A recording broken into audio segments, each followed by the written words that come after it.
Falcon fans, and of course, Atlanta Falcon fans. You already know what it is. You already know what it do. One time for the fan, man. We back, man. Breakfast with one time for the fan. Apple Podcast, Spotify Podcast, Amazon Podcast, Facebook, YouTube, Twitter. Pretty much everywhere you can find this, man. If you could get one time for the fan on live, then you are definitely watching or listening. So big shout out to everybody who's already in the chat. For those that's tuning in, T Will, former ATL Sports, one time for the fan, is in the building. No special guest today, T Will. We are the special guests on the podcast today. So big shout out to Tidy, who joined us the other night for almost 2 hours. Tidy from Atlanta Bird Gang. And of course, you know, we had Maggie T recently. And so many other special guests in the past. But today, man, it's just me, T Will. Big shout out to Kerry. Big shout out to Bodie. I believe Kerry might be joining us too as well in a little bit. But T Will, former ATL Sports, one time for the fan. How you doing, my brother? I am doing well, sir. How are you doing this morning, Jack? I can't complain, man. I was at the Hawks game last night having a good time, man. Hawks come away with a big win at the end of the game. Nickeil Alexander-Walker, man, big pickup for the Hawks this year. Yeah, man. That center that we got in that trade, man. What a game. I think he had 26 points. What's his name? Landover or something like that. He balled out, man. Balling. He came from what, Utah or Memphis? I forget what team Utah, he came. Utah. Yeah. He was balling, man. So this dude right here, I think the Hawks got one, shooting threes, grabbing rebounds, man. Looking a little bit like me out there in the paint, man. I ain't gonna lie, man. I was, back in my day, man, I was out there balling too as well. Hawks, if you're looking for somebody else to play on the team, hit me up, man. But how's everything, T Will, on your side? Hey, why is it so loud? Everything's going well, man. Everything's going well. I have no complaints. Why is it so loud? But I'm on a podcast. Yeah, good. You good, T Will? Yeah, I have some things taken care of. Everything all right? I didn't want to interrupt you. Nah, man, I'm trying to get this situation working with this mouse that I have no idea why it's not working no more. But we're back in the game, man. Got to run some technical difficulties so far, but we good, man. How's everything? Oh, excuse me. Sorry about that. Everything's great, man. Had an early start to my day. I think I woke up around 3 this morning. Couldn't go back to sleep. So yeah, man. Been up and running. Got breakfast already. So yeah, all is well, man. Looking forward to the weekend. Hopefully everybody can stay warm out there. It's gonna be 48 or whatever. So I'm assuming you're playing no golf this weekend. Is that right, buddy? No, the weather's getting a little bit better, man. So we will see about that. I'm sure next week.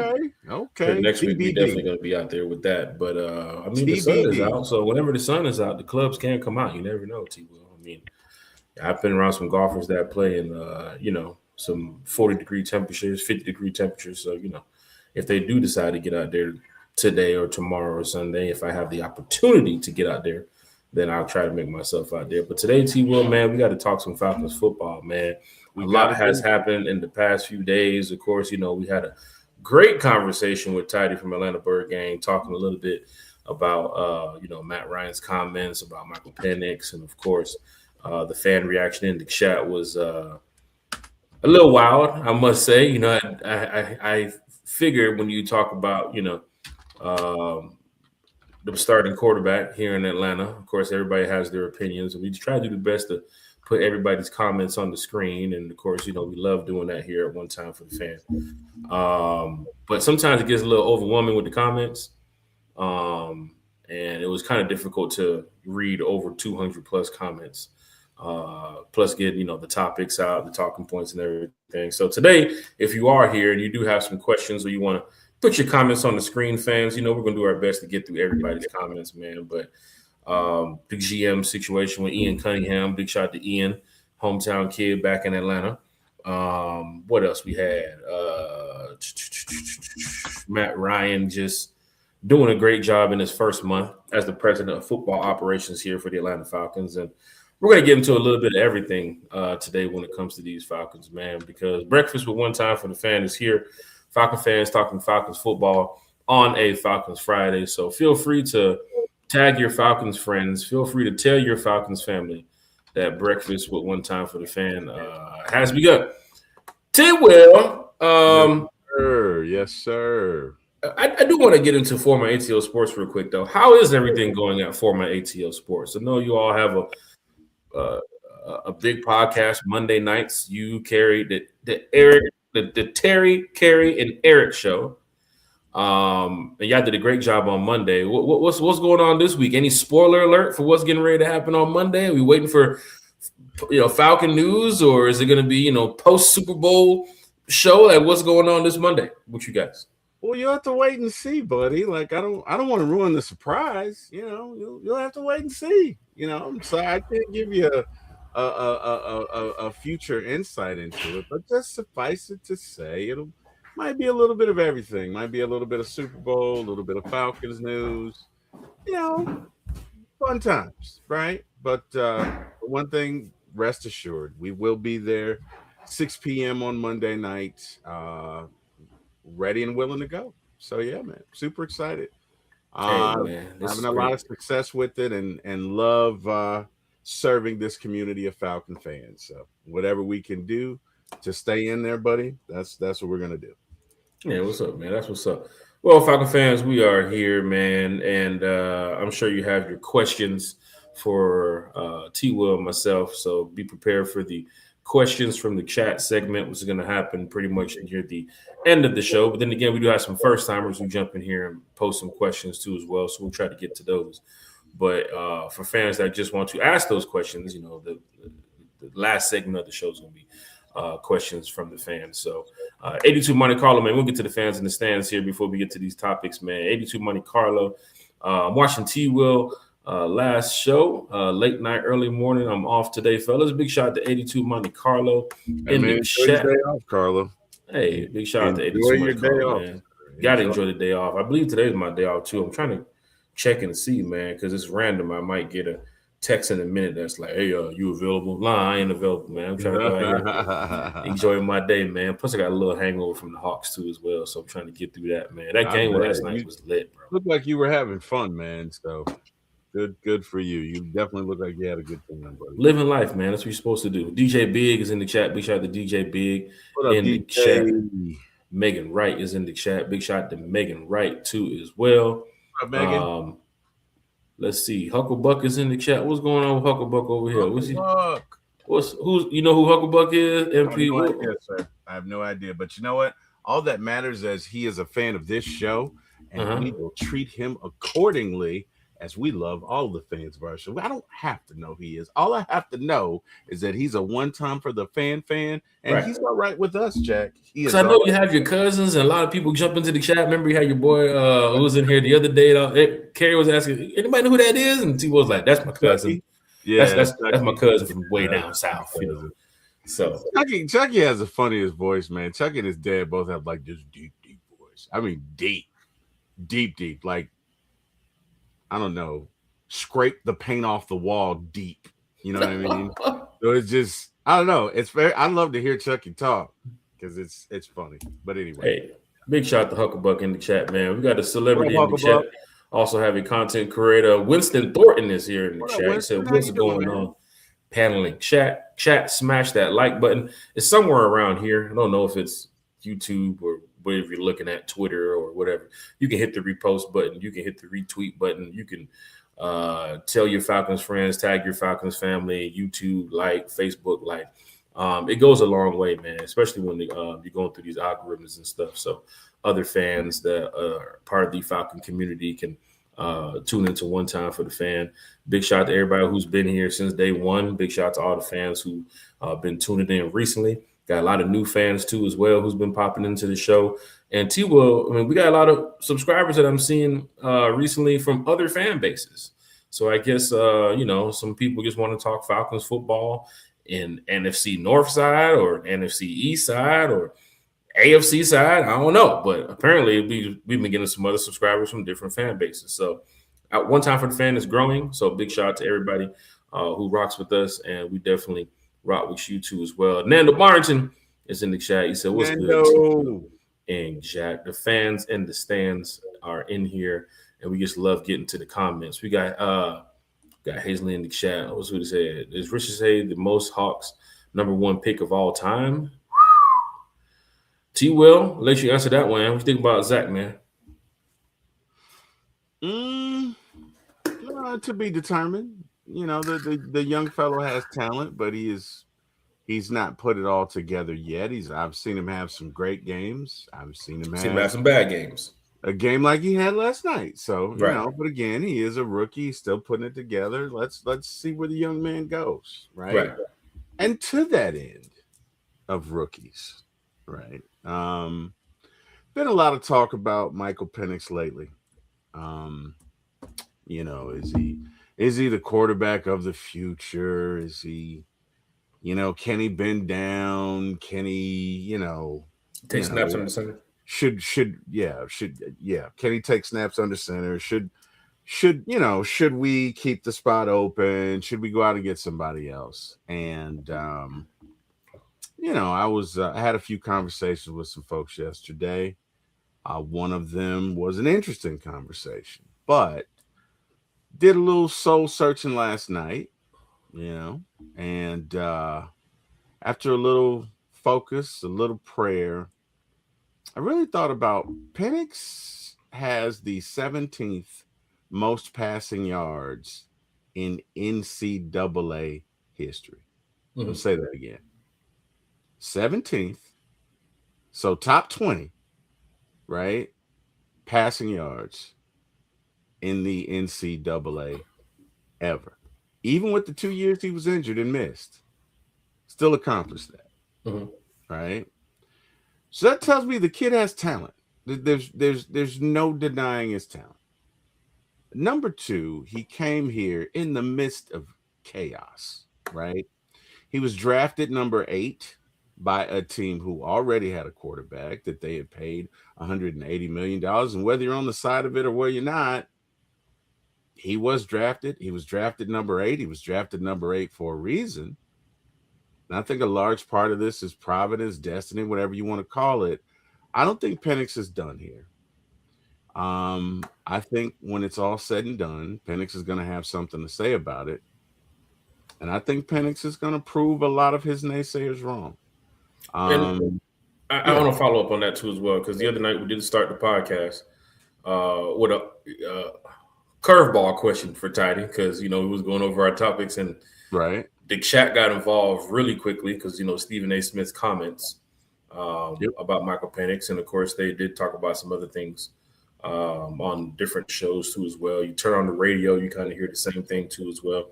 Yep. We are all in support here at One Time for the Fan with Michael Penix. 100%. And I mean full support.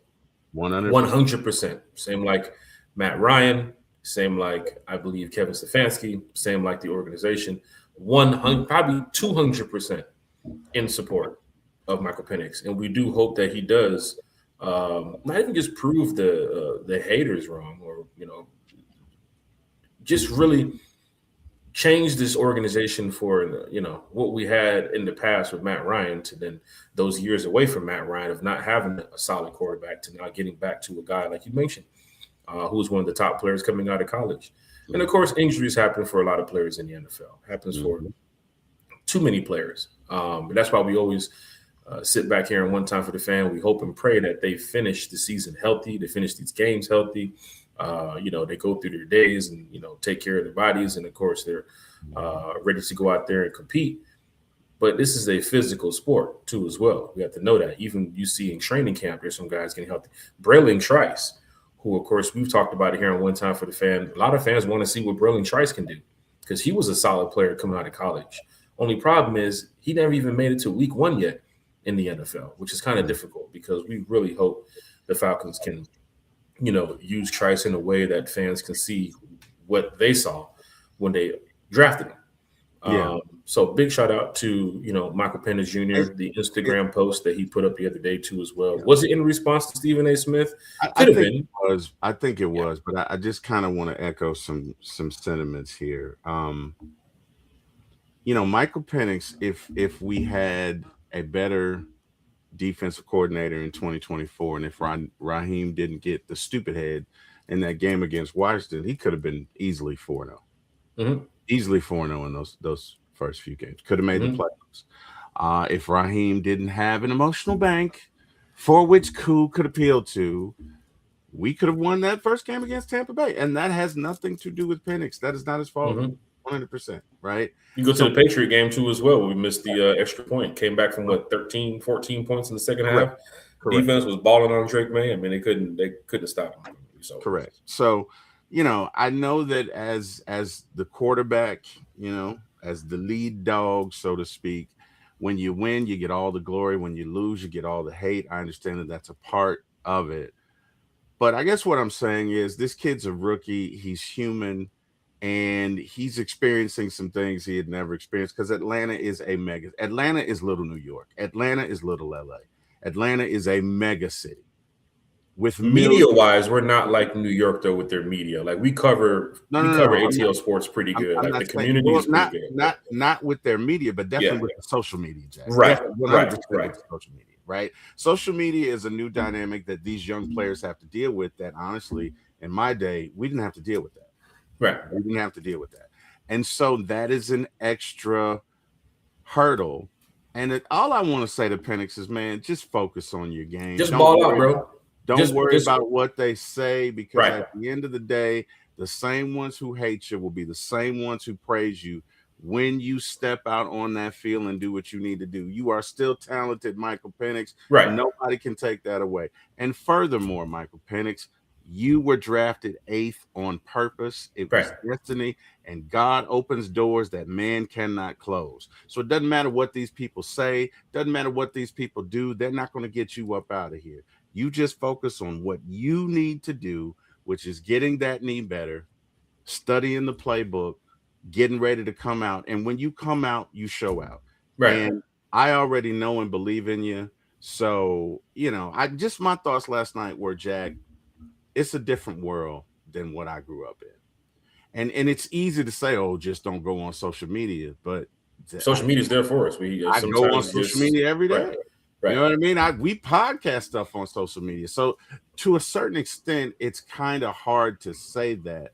But what I will say to Mike is you can't take that. You can't internalize what these folks say. These people don't know you, Mike. They didn't make you. They can't break you. They don't know you. They weren't with you from the beginning. Right. They don't know you. They don't know who you are. You passed for 13,000 or something odd yards in your college career, and you were out for 2 years, which means you might have passed. You might have broke the record. Look it. First year, Peyton Manning was terrible. John Elway was terrible, and they are 2 Hall of Famers. Eli Manning, who may be a Hall of Famer one day, wasn't last night, was terrible his first year. So it's not how you start, Mike. It's how you finish. Keep your head up, man. Keep pushing. That's all. And Falcon fans, hit that like, hit that share, hit that subscribe button. You're tuned into One Time for the Fan. Breakfast with One Time for the Fan. It's just Falcon fans talking Falcons football on a Falcons Friday. One Time for the Fan is always from the fan for the fan. So keep the comments coming. T-Will, we talked about this too the other day. Our shows are getting to a point where even with our talking points and our topics and stuff, the chat takes over, right? And we did talk about it where it comes to like Fridays, even some days when we come on here, we might just have an open forum. Like there's no topics or anything. We go straight to the chat and let the chat just take the show and we just run with the chat. So from the first question I was asked about Stephen A. Smith's comments to Michael Penix, I know we do our questions from the chat segment near the end of the show now. But when I saw that question, I'm sure T. Will saw it too.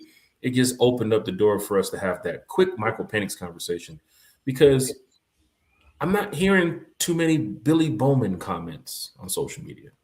I'm not hearing too many Jesse Bates comments or conversations on social media. I'm not hearing too many Divine Diablo comments on social media or Lakel London, Jalen Walker. It seems like the main focus this offseason has been Matt Ryan, Ian Cunningham, Kevin Stefanski, of course, the general manager search and all that stuff, and then Michael Penix. And I screenshotted it for you yesterday where one of the top headlines on ESPN was Michael Penix. And it's like, this is Super Bowl week. Why are they so focused in Atlanta? Because folks have agendas, man. Right. At the end of the day, folks have agendas, and look, you can't get caught up in that mess. Look, everybody is entitled to their own opinion, and I'm not going to take that from anybody. But what I'm going to say is this young man that is our quarterback, there is something different about him. I think he's a solid quarterback. You said what? I think he's a solid quarterback. I mean, we saw what he did in college too as well. I think he's not only a solid quarterback. I think he's a solid individual, period. Yeah. But one thing about it, you have to learn when to turn it off, right? Because you can't defend yourself to millions of people. People are going to believe what they want to believe, right? People are and you can't force them. The only thing you can do is control what you can control, which when you get out on that field, hey man, you do everything you can to win. You do everything and you can to show them who and what and whose you are. And I think that's all Mike needs to do. Mike doesn't need to worry about Stephen A. Smith, because you know what? Stephen A. will be the main one. I knew. You know what I mean? He's look. You know what's funny? Stephen A. Smith said that the other day, and of course the panel talked about it. But 2 minutes later, he grabbed his paperwork and said, "Oh, got to go to the Knicks. Got to go to the next one. Got to go to the Houston Rockets. Got to go to hockey." Right. It's a job for him. Right. And again, I'm not here to debate Stephen A. Smith. You love him, you hate him, whatever. But if he wants to join the show and talk some football, we can talk some Falcons football with Stephen A. Smith. He's welcome to do it. Right. He's welcome to do it. But the bottom line is people have agendas. Networks have agendas. Look, they need something to talk about. At the end of the day, they're on every day. Mm-hmm. They are on every day. And they need something to talk about. And this was just this was, I guess he was the snack of the day. Right. But at the end of the day, it doesn't matter what I say, Jack. It doesn't matter what you say. It doesn't matter what anybody in this chat says. The only thing that matters is Michael Penix rehabbing that knee. Right. Okay. Getting back to 100%. And number two, and Mike, this is to you, brother. I know you're a believer. To the non-believers, I'm not talking to you. Mike, you know who you serve, right? I can see it in you, brother. I can see it in your comments. The main thing you said when they ask you, who do you talk to when you have questions? You said my fiance and the good Lord. Mm-hmm. Maybe you didn't put it that way. But the bottom line is talk to him now, Mike. Don't worry about these folks. Don't worry about these people that are talking, because again, to the believers, not talking to non-believers out there. At the end of the day, we are all going to go through a situation where sometimes your friends just ain't going to be able to tell you anything. Sometimes it ain't nobody but you and God. And anybody in this chat within the sound of my voice, you've been there. There are certain things that you go through. Nobody can counsel you. Nobody can tell you anything. Nobody can help you. It's just you and God. When my mama died a year and a half ago, Jack couldn't help me. Carrie couldn't help me. Bodie couldn't help me. Y'all couldn't help me. God had to carry me and talk to me in my ear day in and day out, and God got me through it. And you know what, Mike? God's going to get you through this. Stephen A. can't help you. Stephen A. can't hurt you. The media can't help you. They can't hurt you. This is a walk with you and God. God has set you down so he can talk to you, right? Don't worry about what these people are saying. They can call you whatever. What they can't call you is not the quarterback of the Falcons. And until that changes, don't worry about that. Again, Mike, talking to you, God opens doors that man cannot close. So Stephen A. Smith can't close the door for you. Nobody can. Don't worry about what these people are saying. Stop defending yourself. We wrestle not with flesh, but with principles and principalities. You got agendas on high that got nothing to do with you that they're coming after. Mike, you are assigned, anointed, appointed. Remember that God got you there. God's going to keep you there. Keep on pushing. That's what I got, sir. Let's go. Man, I need to start putting the the choir in the background, the soundbite, and the the orchestra and stuff, man. Because when you turn it to Preacher T. Will, Pastor Terry is here, the boy. Hey man, you already know, man, it's going down in the major way. I couldn't sleep last night, Jack. I woke up early, and I gotta say, God really put him in my spirit, because he's got to feel alone. You know what I mean? Mm-hmm. You go out there, you do everything you can, you fight hard, and the man's injured right now, and you got people, I don't want to say coming after him, but kind of coming after him. You hear what I'm saying? Right. So, hey man, Mike, keep your head up, brother. Keep your head up. Don't worry about it. Don't worry about it. When you come out of this, they will all know. Don't worry about it. It's going down in the major way chat. So hit that like, share, and subscribe button, man. Breakfast for one time for the fan. Of course, Falcons fans enjoying this beautiful Falcons Friday. If you're out here in the ATL or wherever you are in the world, hope you're taking care of your friends, taking care of your fam, taking care of the people who you love, because that's what it's about out here. Hucklebuck, do you think Bralen Trice's injury has been mismanaged by the medical staff?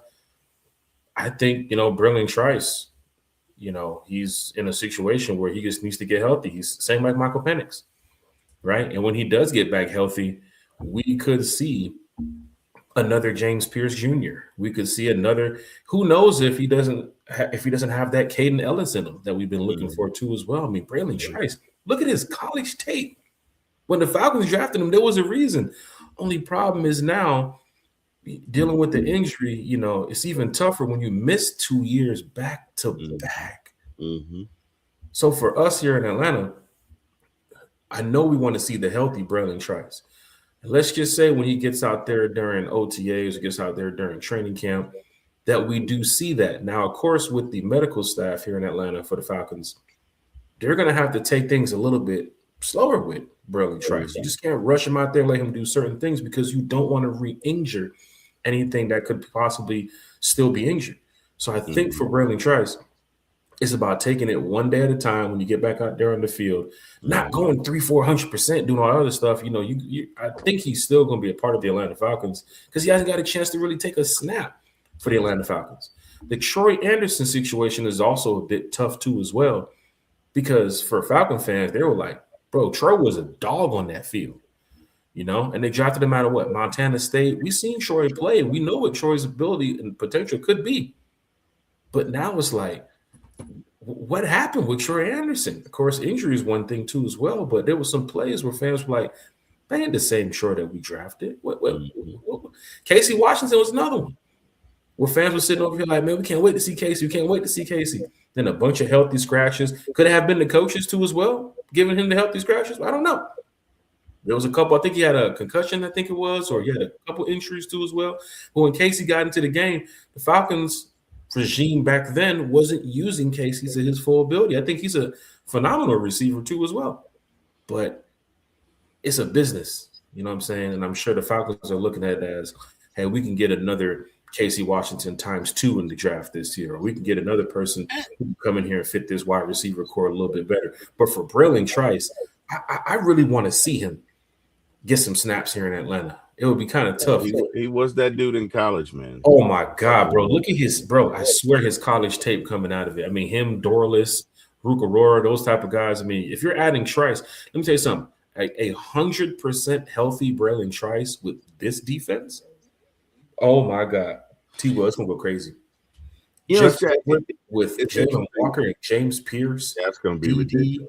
And Dorless coming back being 100%, and Bralen Trice too as well. And Dorless was balling out until the end of the year when he got injured too. So Dorless was doing his thing, man. Got to see a healthy Dorless. Got to see a healthy Billy Bowman. Injuries happen. You know what I'm saying? When they get back to 100%, if Jeff Ulbrich can still do the same thing with those guys that he was doing before they were injured, then you're talking about a brand new Falcon defense that's going to go crazy, man. Yeah, and to the point of Casey Washington and really Chris Blair, sometimes people don't have the vision necessary to use you, right? Sometimes you have to be fortunate to go to a coach that sees something in you enough to get you the ball, enough to design plays for you. You get what I'm saying? Everybody. It's unfortunate, but everybody's not gifted with that, right? That's why they say one man's garbage is another man's treasure. So, maybe the past regime didn't see anything in Casey Washington. And you had Fontenot and them talking about Ritter, Heineke, Mariota. That was their best. That was their best options. They actually went to Arthur Blank and said, "These are the options at quarterback. This is what we got, and we're going to run with it." And they went to press conference after press conference and said, Ritter is our guy. As you can see now, years later in Atlanta, Ritter is not our guy. Forced us to go get a Kirk Cousins for $100 million. put us in a situation to draft Michael Penix right now, which I think could work out for the Atlanta Falcons. But here at One Time for the Fan, we are not the organization. Who can say that what we're talking about on this podcast is not what they're talking about right now as they're getting ready to go eat their breakfast? But every single day, I can tell you something, Falcon fans. Matt Ryan, Kevin Stefanski, Ian Cunningham, and whoever is working at that table right now are going to make the best decisions to put the best players on the field. I agree with that. To like Matt Ryan's point the other day at the Super Bowl when he was talking, or Super Bowl Radio Row, to go win. Mm-hmm. And we're going to talk about that in a minute. Matt Ryan, the player, versus Matt Ryan, the executive. Because that's one of the topics this morning. So get ready to have your Matt Ryan comments ready. We're going to talk a little bit about Ian Cunningham here in a minute, too, as well. Ray 50 is in the chat, too. Well, he said, do we resign Calvin Ridley if he's back in free agency? No. I'm just going to be real. I'm going to be real. No. What did I say on Friday? No. Nope. We're good. You want some, old man? No. Respect, but respect the Calvin. You know, Calvin got a job. Respect the Calvin. He said, no. Oh, my God. That was funny. Megan was in the chat. Man, you know I wouldn't trip, but, you know, my dad said, I got to get the mic. My dad said, I got to come back. Bam. No, I know it is. Bam. I personally don't think what Penix said was wrong. Nah, man. I mean, so here's the thing. Most quarterbacks, and I've seen a lot of quarterbacks in the NFL, and, you know, some of these posts go viral. I know what it is when fans say, and let me tell you something. If you ask these questions about, are you with Michael Penix to the fan base? Some will step to the right and say yes. Some will step to the left and say no.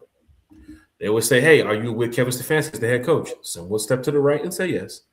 Some will step to the left and say no. Everybody's not going to be on the same side. Mm-hmm. Everybody's not going to be on the same page within the fan base. It's about what the organization thinks. That's very true. And how they move forward with that. That's why we as fans, even as podcasters and content creators, we go look at some of these moves and say, oh, time to go live, T-Will. We got to talk about this, right? Yeah. Because you get these talking points where things happen. To Megan's point, I don't think what he said was wrong. I just think once you go down that rabbit hole, if you're going to respond to everything somebody says about you, you'll never get anything done. Fans and media and everybody's like, oh, the Falcons quarterback has posted this on Instagram, a long, lengthy post about, was it to Stephen A. Smith? Was it to the fans in the comments? And don't forget. You know, and really, it doesn't matter what they say. My daddy told me a long time ago, you know, you go somewhere and people talking about you, good. That means you're doing something. Don't worry about it when they talk about you. Worry about it when they don't.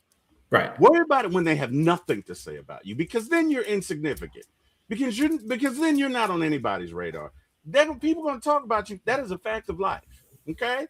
And it's the off season too, T-Will. A lot of them are on social media, T-Will. A lot of them can see the comments. A lot of them can see the posts. Right. They have families. They have brothers. They have cousins. We have player family who literally joins our show. Yep.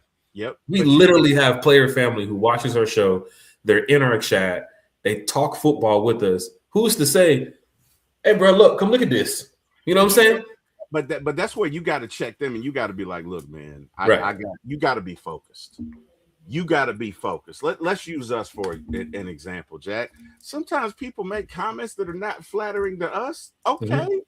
And look, you're entitled to your opinion. But you know what I got to do when I got to get off this show? I got to prepare for the next one. I got to go, and it takes effort, and it takes time. And if I worry about what somebody who doesn't know me, who just sees me for like 45 minutes, an hour, or whatever. But if I got to worry about what somebody said, I'll never get anything done. My point to Penix is, your destiny is great, sir. Your destiny is great. And all of these people who are talking about you now, if you come out, like I know you can come out, if you come out and do what you need to do, they'll be the same people that we knew it all the time. We didn't never a doubt, never a concern. We were behind you the whole way, Michael Penix, because that's what sycophants do. That's what they do. Most of these people that are talking, they don't care about Penix. They don't care about the Falcons. They're just doing it for clicks, right? What do y'all call it? Clout racing. Right? That's what you young folks say. That's what they're doing. T-Will T. Will just makes me feel so young when I know I'm, much younger than T. Will. And he's like, "Is that what you young? That what you YNs do? Huh? You reverse your cars into parking spaces? Is that what you do? Parallel park these days? No. Is that what you guys do, you young whippersnappers? But look it, man. Penix, you're where you need to be, brother. Don't worry. And he has look it. I'm not saying the man does not have the right to defend himself, but you can't defend every comment, and that is tiresome business. It's way too many comments to defend. If you're focusing on what they say, they've already won. You get me? They've already won. There's an African proverb that says, if the enemy within is conquered, the outside enemy does not stand a chance. And it just means you got to stop having negative conversations with yourself. You can't internalize what these people say. And that's for any of us. That's not just for Penix. That's for any of us. But there's so many people who text with the hate in their heart. Like Country said, get that hate out your heart, bro. But as they're making the post, it's like, I'm going to rile y'all up today. I'm going to get y'all going today. And it's like, guess what? Greater is he that is in me than he that is in the world. That means you. Here comes Pastor T. Will. I got you. I got you, Pastor T. You can't hurt me. You can say whatever you want to about me. I don't care, because at the end of the day, I'm here because God wanted me to be here, and I'm not leaving until He tells me to leave. I don't care what. I don't care. I don't care. I've heard it all. You're fat. You can't do this. You're not going to be. I don't listen to none of that, because none of it matters. At the end of the day, he that is within me is greater than any outside force, than any enemy. And if you know that, like I know that, it doesn't matter what they say. I'm talking to Mike now. Mike, you're great. You got greatness within you, brother, but you'll never get there if you don't stop. You got to stop listening to these folks. Yeah, and I know it's hard. I'm not at your level. I know it's hard. But at the end of the day, hey, man, you got chosen at number 8 because of the talent that is within your arm, because of the talent that is within your mind, and because that's God's choice, man. So, like you mentioned with social media, man, Atlanta will lose.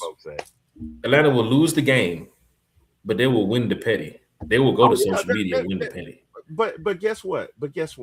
Again, Michael was one of the angels. Michael is one of God's angels. So when you hear somebody that's in that position that's named Michael, by definition, there's something about them. Michael Vick had a destiny for Atlanta. It never fulfilled because he got sidetracked.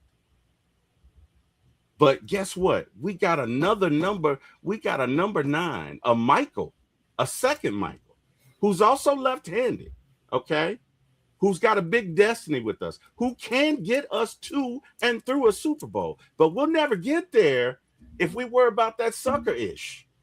And all of this, what people say, that's sucker-ish. Because at the end of the day, it's what you do that matters, Jack. It's what you do. It's what you do. You can say whatever you want to say. You can feel however you want to feel. I don't care about people's opinions. I care about what you do. And at the end of the day, Mike, you got a destiny. You ain't got to worry. You ain't got time to worry about what these folks say. It's going down, man, in a major way. Big shout out to T. Will. Big shout out to everybody in the chat. We got JM Riggins in the chat, 82 Money Carlo, Winston Thornton, Megan. So many Falcon fans, man. I can just keep scrolling from this list. But big shout out to every single person in the chat, Hucklebuck too as well. Every single person that's commenting, asking questions. We'll do a quick hot take here on these questions. I know questions from the chats at the end of the show. I might just say F it and just put, people jump in here might not even know about when questions from the chat is going on. But we usually put it up at the end of the show, and we'll take time to go over it. We haven't even got to our topics for the day yet. It's almost. Hey man, like you say, let's just go with these shows from the shows just roll like that. T. Will, that's what it is on Fridays, man. It's like if we get to it, we get to it. There's gonna be another show. Do it. So what do you think about Kevin's offense, Jack? So I was at the Hawks game last night, and of course, I was wearing my Falcons hat, and fan looked over and was like, "Oh, he must be a Falcon fan." Like we just don't wear the hats just for the apparel. I mean, we're out here actually trying to rep the city. We repping the brand. We repping the logo. That's what we do. Mm-hmm. So the fan was like, "Oh man, you must be a big Falcon fan. What do you feel about Kevin Stefanski?" And of course, with a new head coach in Atlanta watching the Hawks game, even during the Hawks game, when somebody mentions the Falcons, people start to turn around. especially when you mentioned the new head coach. So, of course, I had to, follow up with, I feel like Kevin Stefanski is going to be a solid head coach here in Atlanta. I think Matt Ryan got the guy that he wanted to help coach this team and lead the way, the leadership that he's looking for, the fundamentals of head coaching and everything that he needs. I understand what happened in Cleveland was a bad situation. Sure enough, the fan that asked me the question was a Browns fan. Oh, okay. Gave me a little insider about Kevin Stefanski too as well. So apparently Kevin Stefanski is a big fan of orange Gatorade. And whoever this young man was too as well, I didn't catch his name, but he said he worked for Kevin Stefanski for a year. He's a big fan of orange Gatorade. If we get a chance to speak to Kevin Stefanski about that, maybe at training camp, we'll bring a bottle of orange Gatorade for him and see if he can sign it for us and we can have it on our little shelf over there one time for the shelf. Like, look, we got the first ever edition of Kevin Stefanski orange Gatorade. But he also mentioned Kevin Stefanski's offense, and of course, the situation in Cleveland wasn't the best for Kevin Stefanski. But he said down here in Atlanta, the Browns fan was like, you guys should win this division because of what Kevin Stefanski brings as a head coach. And not even going to what Bijan was talking about when he was mic'd up at, the Pro Bowl games the other day, or what he said on Radio Row the other day when Kevin Stefanski called him. We have a solid group of players in that locker room. One of the biggest problems that we had, T. Will, and you know this in the past couple of years, was coaching, especially with Raheem. And I hate to say it because Raheem was, for those that do not know, I mean, I was a fan of Raheem off the field. But on the field, it was like, man, this is tough to watch, man, because there was so many situations he would put us in, and it's like, man, it's tough, man. It's tough being a fan sometimes and having to watch the Washington situation, right? The timeouts when he didn't call them or didn't use them. In-game situation, the coaching decisions that he made, bringing in Jimmy Lake and Zach Robinson, they are out the door. I mean, the only thing I can say that worked for Raheem was bringing in Jeff Ulbrich. Jeff Ulbrich bringing in Nate Ali, Mike Rettenberg. Look how many fans wanted Jeff Ulbrich and Nate Ali and those guys to stay here in Atlanta while everybody else gets fired and gets kicked off the ship. That was like the only thing he did, I must say, that was, on point. The quarterback situation, of course, he trusted in Kirk because he knew Kirk, that buddy situation, all that stuff. Keep talking about buddy. But the Browns fan last night telling me about Kevin Stefanski and about what he can do with this team had me sitting there thinking, like, kind of like when Maggie talked to the Browns fan the other day on her show.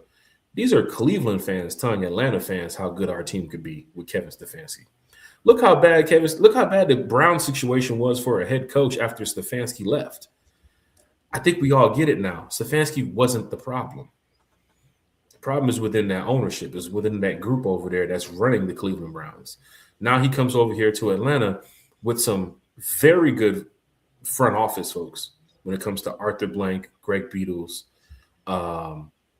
even Matt Ryan being the president of football operations. Ian Cunningham, who knows if that discussion was put out there when they talked to Kevin Stefanski, like, hey, it could be Josh Williams, could be Ian Cunningham. These football guys know each other. So, of course, seeing the success of the Bears in the past year or so, and, of course, what the Ravens have been through over the years, and the Eagles, Ian Cunningham not getting in the building, I think we're locked in. But to hear the Browns fan tell me last night how good our offense is going to be with Bijan, they didn't have a Bijan in Cleveland. Drake London. They didn't have a Drake London in Cleveland. And I look across the court and I see Kyle Pitts sitting over there too as well at the Hawks game. And he was even looking over there like, if you guys can bring back Kyle Pitts, what Stefanski's going to do with him? We didn't have a Kyle Pitts. They had Njoku, good for like the first year or so. But what they can do with Kyle Pitts, there are certain weapons the Falcons have that I think Stefanski's looking right now saying, oh, we're going to get in the end zone. I know it. We're going to score some points. I know it. We're going to run the ball like Bijan said. I know it. You got the best running back in football. So what I think about the offense for Kevin Stefanski, I think it's going to be smooth running, man. I think we're going to get out there. We're going to beat up on some teams this year. And, of course, there's going to be ups and downs. Every team has ups and downs. You're going to win some games. You're going to lose some games. But at the end of the day, I think we're going to be at least top 15 in offense. Definitely going to be top 15 in defense. you're going to make it to the playoffs. This could be the year that we do win the division. Past couple of years, we've been a game out, game here. Oh, this team has to lose week 15. This team has to win week 16. I think we're done with that this year. I think we know by week 13, week 14, hey, it's time to start resting some players in a couple of weeks because it's go time. We're heading. We're trying to make it to LA. We're the Super Bowl next year. LA, right? We're trying to make it to SoFi. So I think SoFi is hosting it next year, if I'm not mistaken. And then we host it the year after. But I do think this is the year that we can see the 2-time AP Coach of the Year take a really good team. Like the Browns fan told me yesterday, bro, he took us to the playoffs with Flacco and Baker Mayfield, bro. Mm-hmm.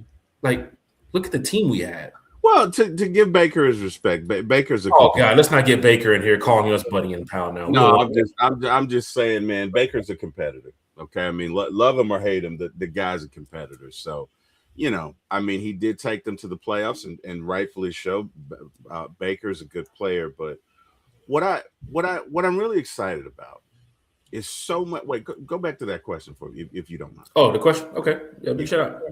I was about to run through the comments, but my boy. Let's see, you got Riggins over here. Yep, here we go. Yeah. So, what I'm excited about is the fact that you have coordinators, some of them going into the Hall of Fame, in their positions. You've got Bill Callahan, who is a Hall of Fame worthy offensive coordinator. Choosing to work with Kevin Stefanski again. Correct. He could have went to any other team. Correct. Which means he knows more about blocking and tackling and A gaps and B gaps and outside stretch and inside whatever you want to do than most people have forgotten. And it's interesting because in this country, we don't respect our elders. This is the one. You look at other cultures; their elders are respected. We don't respect our elders in the United States, and you see that in the NFL because it's always, well, let's get the newest, hottest guy. Look, the game of football is the game of football. Yeah, the uniforms may have changed. Yeah, these guys may be a little bigger, a little stronger, but blocking and tackling is blocking and tackling. Fundamentals are fundamentals. What do I think about Kevin Stefanski's offense? I think he's going to get back to the fundamentals. And I think it's going to make a team that is an 8-win team a 10 to 11-win team because we're going to see what they can do when they are fully coached, right? When you stretch, anybody could go. If I do 5 push-ups a day and I stay at 5 push-ups a day, I'm not going to get any better. So maybe the first couple of weeks I do 5, and then I do 10, and then I do 15, and on and on and on and on. But the point is, you have to know what you're doing in order to coach me. You had a second-year offensive coordinator and a rookie quarterback coach and a rookie quarterback all working together. So you know what? What happens when you get something difficult? They don't know the answer. I work in tech, and I've worked in tech for 20, 30 something years. And I see this happen all the time. There's usually one guy in a department that's really knowledgeable because he's been through the wars. He's been there 20, 30 years. He's seen the evolution of products and he knows it like the back of his hand. And there's certain things only he can fix. Why? Because he knows why certain things connect. He knows how certain things work. And when he's not there, there's certain things that just are not going to be fixed. That's Bill Callahan. That's the guy we got to be our quarterbacks, Van Pelt. These guys have years of experience. They know what works. They know what doesn't work. Yeah, you're on the phone. Can you just keep down just a little bit, please? Thank you. Now I hear you, T. Go ahead. You good? Yeah, I hear you. Yeah. Somebody was calling me from a number. I just wanted to make sure. I thought it was my job, but you're good. Go ahead. Bottom line is, I think this offense we're going to see what this offense is capable of. I think they're going to run the ball like they've never run before. McGarry coming back is a big deal because McGarry's a mauler, okay? If you've not seen McGarry in person, that's a massive human being. You got him on that right side between he and Chris Lindstrom. Yeah. They're the best guard in football. Maul and mash people. And you got Bill Callahan working with these guys, veteran Jake Matthews too as well. Like, come on, man. Bill Callahan's walking into a situation like, oh, this is my offensive line? Now, how can we get bigger and better at the positions that we need to get bigger and better at? Yeah. But you have, like you said, one of the greatest offensive line coaches coaching a group that has been together for years, not like a mix and mash of players that's, right. They got rid of this guy, signed this guy. I mean, there's a couple of injuries, but for the most part, Gary, Lindstrom, Matthews, even when they drafted Bergeron, put him right into the mix. Nuzil now is in the mix. So it's like this group has been playing together for a while. And they had Ledford before, who is another great offensive line coach. But now they have one that's, I think, like the media's been saying, even better. See where you're at. Mm-hmm. Yep, there you go. Just want to offer that answer. Let's go to the next question, Jack. Oh yeah, man. Experience, man. Bucks in the chat. Let's talk about JPJ and Watts getting robbed for defensive Rookie of the Year award last night. Just another example of the disrespect for the Falcons as a franchise. Well, Kevin Stefanski coached the defensive Rookie of the Year. You never know. That's what that dude from Cleveland who won it. That's there you go.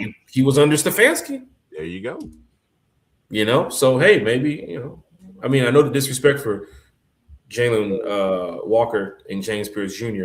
and Xavier Watts too as well, because our defensive rookies balled out last year. They did. Going into the second year now with Jeff Ulbrich and some of these guys, they get an opportunity to run it back. And here's the cool thing.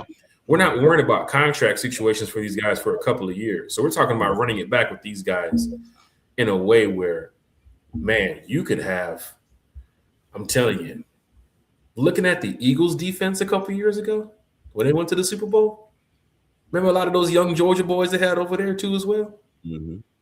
Look at what we got defensively in Atlanta with Watts. When Billy Bowman gets back, Jalen Walker, James Pierce Jr., even to see the success of Lakel London and some of the other guys who contributed too as well. D. Alford, who's been here for a minute, that's balling out of control right now. If Bates decides, hey, no, don't trade me. I want to stay in Atlanta. I like what y'all got going on over here. We're talking about this defense could be extremely good. Mm-hmm. And it'll be the first time in like 4 or 5 years they've had the same defensive coordinator for 2 consecutive years. So the continuity that these guys have established, the know-how, these rookies are going to take the next step, right? So they're gonna jump from year 1 to year 2. And the guys that are here that were in year 2, they're going to make a jump from year 2 to year 3. And the fact that you have the same existing defensive coordinator, hey, man, we're just going to grow, right? And the good thing about an offense that is coached by Kevin Stefanski, you shouldn't have to worry about losing the time of possession. Because if we can run that rock, hey, we've seen last year, when we won the time of possession, we typically won the game. Too many times the defense was on that field too as well. There you go. Way too much. There you go. Way too much. And the offense wasn't cooking enough to where it was like defense on the side, going over their plays. 3 and out already. God damn, we just came off the field.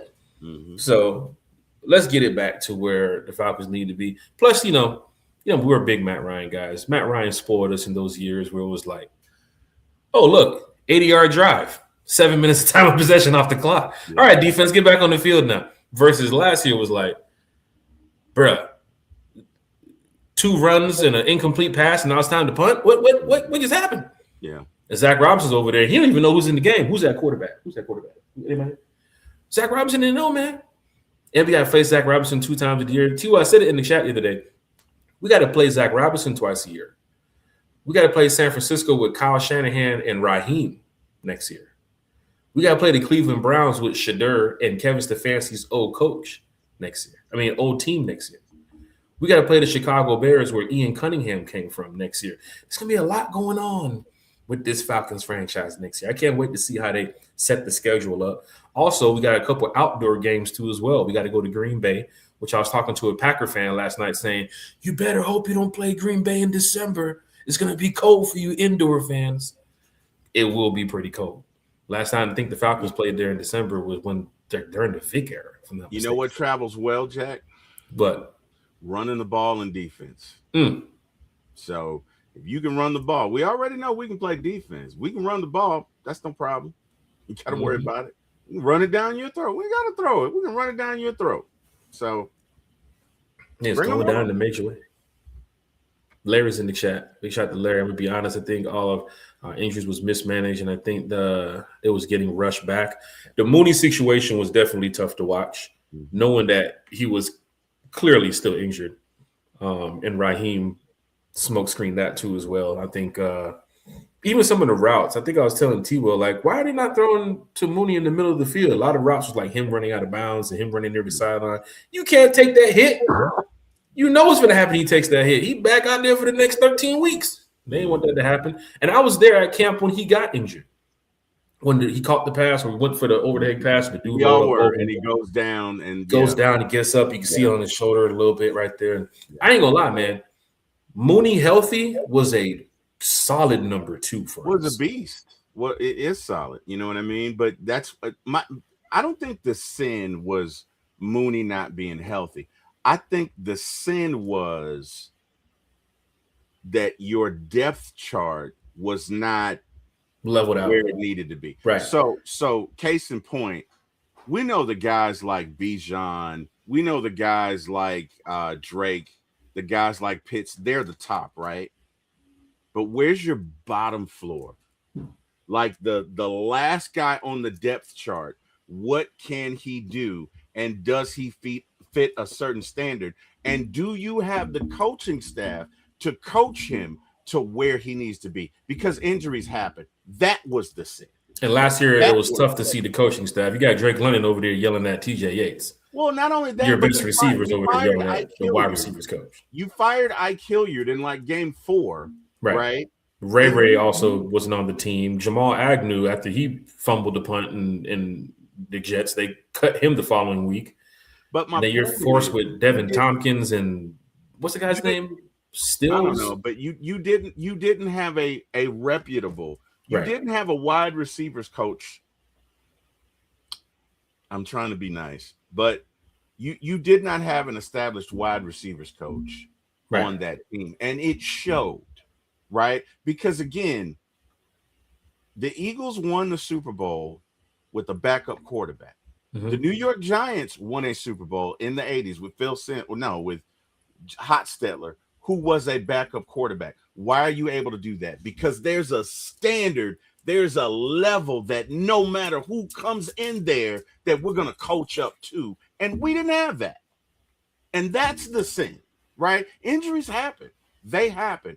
But the backup guy, can you coach him up to a level to where minimum he can do this? He can recognize this defense. He can cause this. The running back, the minimum, he can recognize when to hit the A gap, when to hit the B back, when to bounce back. Does he know the plays? Can he block? Can he take on an oncoming robber?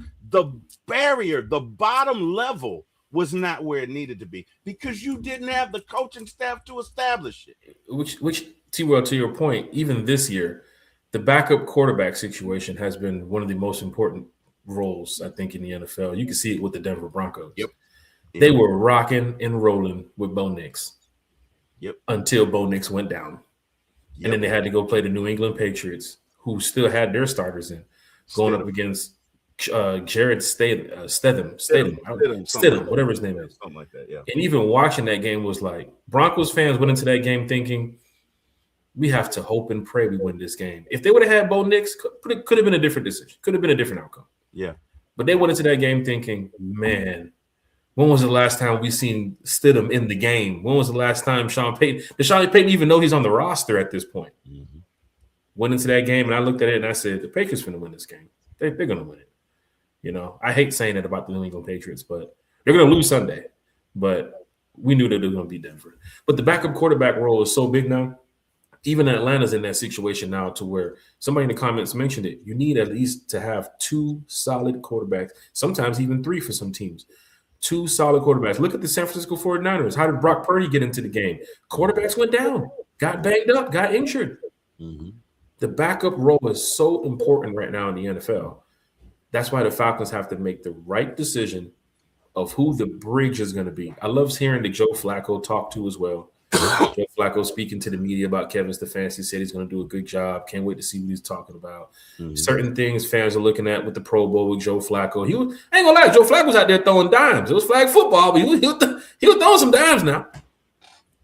But the bridge quarterback, the backup quarterback, is a strong position in the NFL. We have to get the right person. Even hearing about it with Get Up ESPN this morning with Harry Douglas and the crew, they was over there talking. Big shout out to Harry Douglas too as well. They were talking about it. That 2027 draft class is loaded with quarterbacks. So if any team is having trouble this year with a guy that they don't think is going to work out, they're looking to 2027 to go get that Arch Manning, to go get that Dante Moore, or the other kid coming out of Miami, even Drew Mestamaker. But we don't want to get there just yet, man. Big shout out to everybody in the chat. See, I had to throw that Drew Mestamaker in there too as well, T-Will. I see you, buddy. Millie Mills in the chat, man. Top of the morning. Hopefully, by the time Drew Mestamaker enters the draft, Michael Penix has dominated so much it's not even a thought. It's not even a thought, right? That's what I'm gonna hold on to. That's for any team, though. I'm just throwing out. You never know which GM of any team watching this podcast. Like, oh, Drew Mestamaker. How the hell they know about Drew Mestamaker? You never. But yeah, man. Let's get to some of these topics, man. We almost spent an hour here. We haven't even got to what we wanted to talk about this morning because, fans are just great for one time for the fan. You guys are doing an amazing job in the chat, talking amongst each other, putting the comments up so we can respond to them, putting these questions out so we can answer them too as well. Let's get to the checklist, T-Will, for Ian Cunningham. In chat, you guys can chime in. I will roll through some of the comments as we're talking about this just to catch up. We want everybody to, feel important here on One Time for the Fan. We do include everybody. That's one of the core values here at One Time for the Fan. So including everybody is very important. But the checklist for Ian Cunningham and the crew, T-Will, over in Flowery Branch, it probably already started, right? Ian Cunningham getting in the building, walking through Flowery Branch, meeting with the coaches, probably talking to a couple players, the equipment room, all that type of stuff. That's great. That's perfect. But now Ian's probably sitting at his desk going over some things like, we have to build this roster. We got to get this cap right. We got to get some things ready so that way when March hits, which T-Will, the new season is going to start in about a month and a couple days.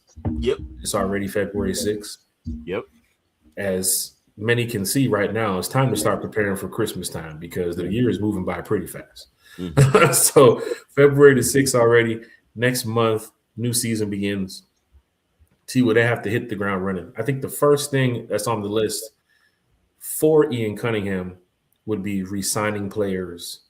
Of course, looking into the draft because the draft and the free agency follows. The combine is actually getting ready to come up too as well really soon.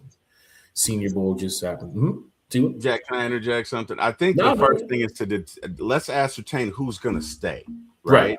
Right. So the first thing he's got to do is to evaluate, okay, who are my gotta have it guys, right? Of everybody here, right? Who's staying? Who do we have to hold on to? Let's make that list, right? Then who's on the bubble? Maybe we hold on to them, maybe we don't. What do we need from them? Where you also got to make action plan. Like, what does this guy need to do to be the best version of himself? What does this guy need to do? What does this guy need to improve on? And then the last part is, okay, who can we let go? Right? Mm-hmm. Who can we let go? And it may surprise you, right? Because some guys who flourish in one system may not flourish in another system, right, contingent upon what that coach is looking for. But I think the first thing you have to do is you got to decide who's staying and who's going, right? And of those who's staying, we need a tier list from A to C, right? This guy, that's too short, T-Will. A to Z. We gotta go ahead and break it down for the whole entire NFL. If this guy's leaving, we need a whole list of who can bring in the success like this guy did, or the folks that are staying. Who are that's right? I'm thinking of the grade scale. I don't think we'd keep anybody who was a D or an F, right? Right. So I'm thinking more so in those, but in those tiers, from great to good to fair, mm-hmm, let's establish who's where and who needs to be. If they're great, how can we make them greater? If they're good, how can we make them great? If they're fair, how can we make them better? That's the one thing you got to do. And then for those that are leaving, Because they could still be under contract. So are we trading them? Are we releasing them? What are we doing? And then the plan to replace those that are leaving to your point, are we replacing them in the draft? Are we replacing them via free agency? That's to me, that's one checklist, right? That's step one.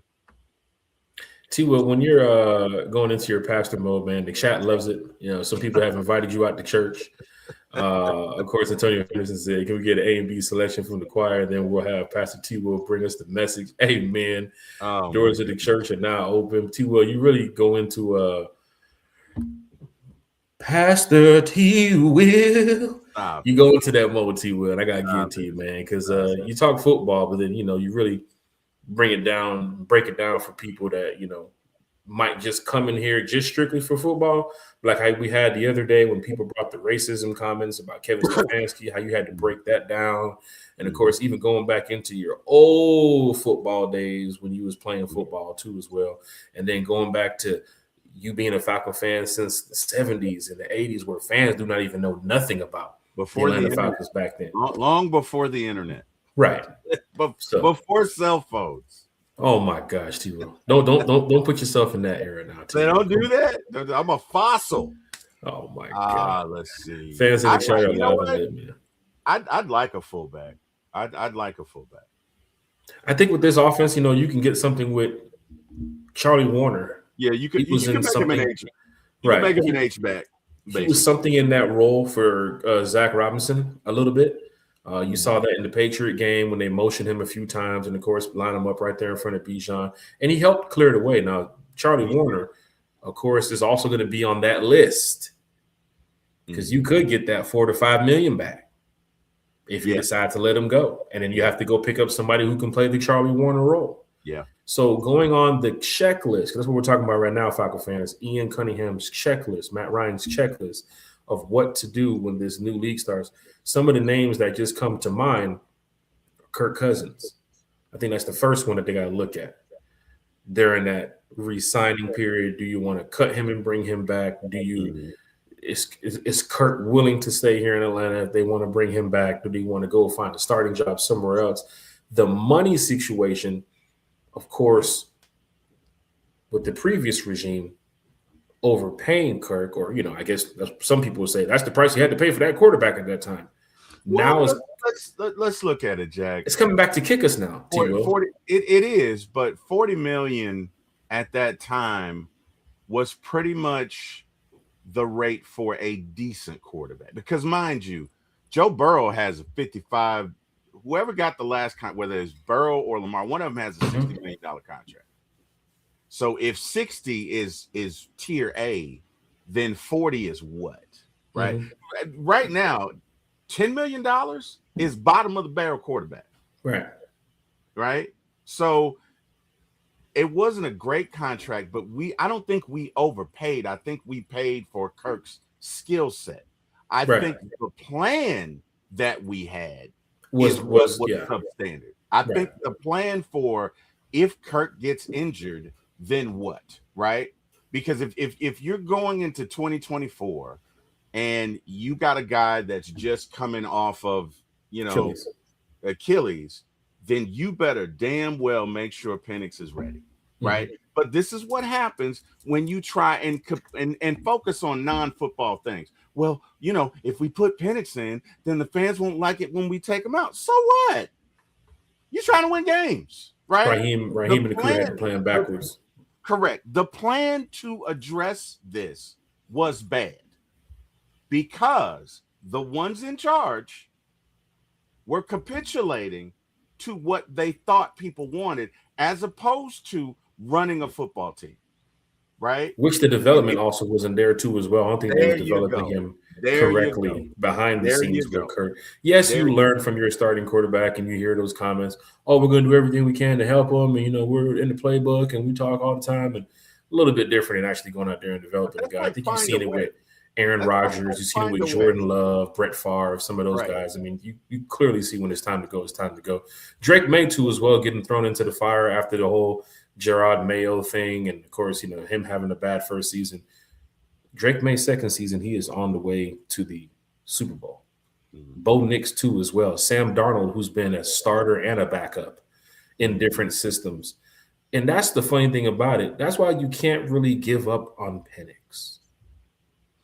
Because with the right coaches, with the right people around him, there you go. Say that again. Say what you said again. You cannot give up on Penix. No, with the right what? With the right coaches. There you go. With the right organization, with the right staff behind him, with the right people who's going to put him in the best decision, best scenarios to be a winner.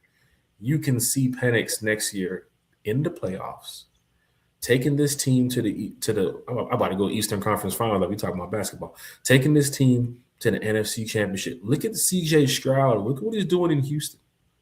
Look at what Caleb Williams is doing in Chicago. Right? Look at what Jordan Love did in Green Bay. Can't just give up on Penix just yet. So for the fans that are doing it, there's a lot to look at. And of course, now, like your brother Eric would say, the coaching staff is looking much like the Avengers. Of course, some of these names you might not know, but go back and look at their experience and their titles and what they've been doing. Way more different than what Jimmy Lake and Zach Robinson has. Right. And we kept Jeff Ulbrich too as well. The defensive side of the ball, I'm telling you right now, Jeff Ulbrich and the defensive coach is looking like, yeah, we good over here. We everybody good over here on this side. What y'all looking like over there on the offense? Oh, we got Bill Callahan. We got Tommy Reese to come over here and help run these. If he's going to be calling the plays, if Kevin Stefanski is going to be calling the plays, if he's going to be designing the plays, however it might, they go about that.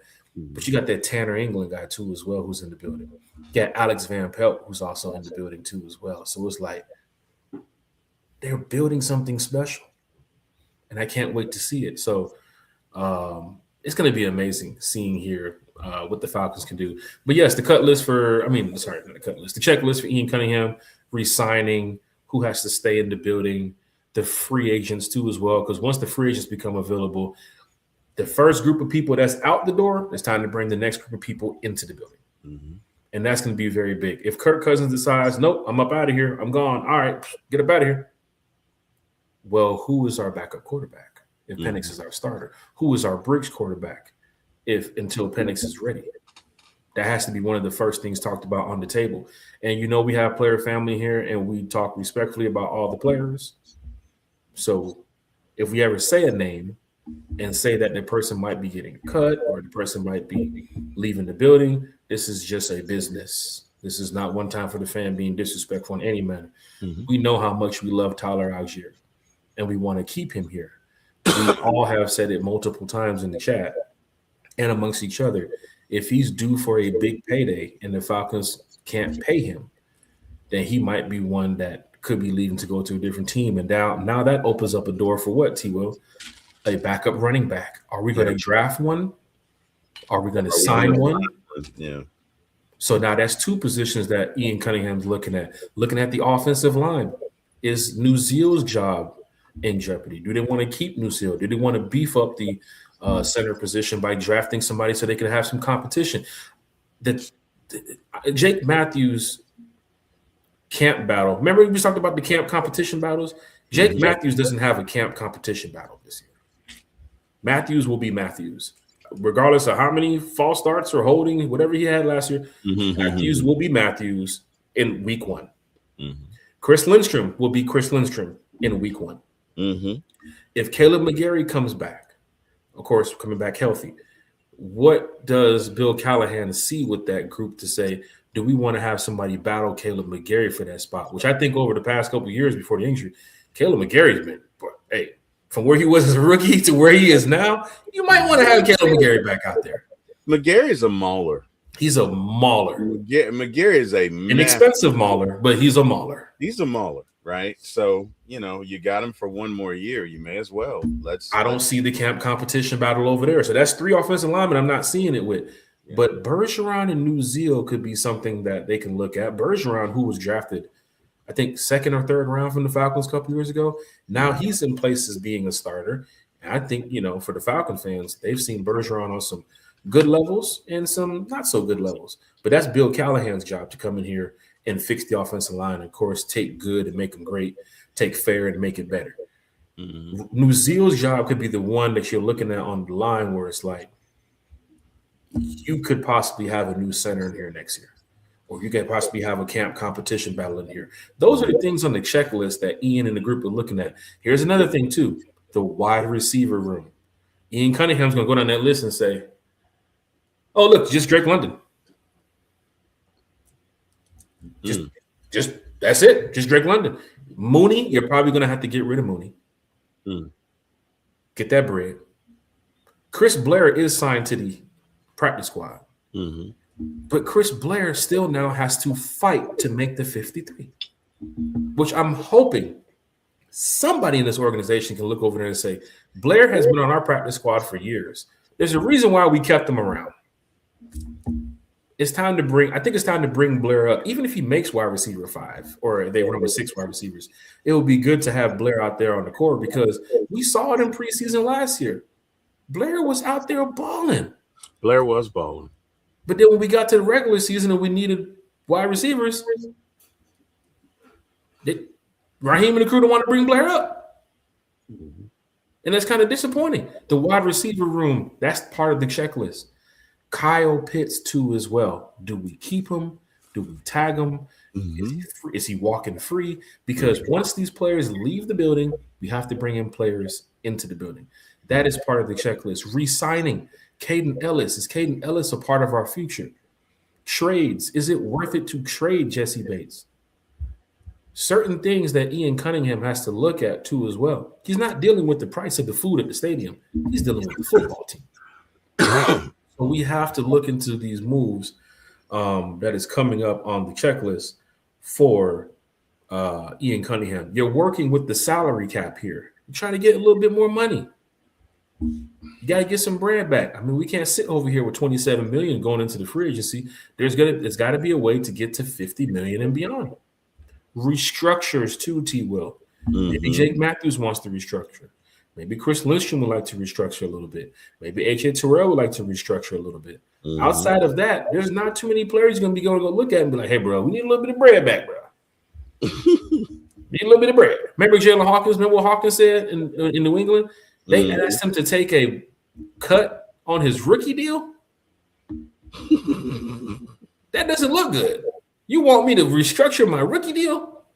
I'm a rookie. I'm a rookie, man. What is there to restructure? I'm still living in the bando. What you want my deal for? And Jalen Hawkins, who's now getting ready to compete for a Super Bowl in a couple of days too, as well. What do you want me to restructure, man? What do you want my white Air Forces and my black Air Forces? You got me, man. I'm a rookie, man. Come on. So there's so much to go over, man. Sponsorship, Jesus. Oh my gosh. I ain't got no NIL money. That I done blew that. Who you think I am? NIL Berto? Oh my God. Everybody's not NIL Berto. I'm not NIL Berto. Just imagine if they came to Kobe Bryant and said, Kobe,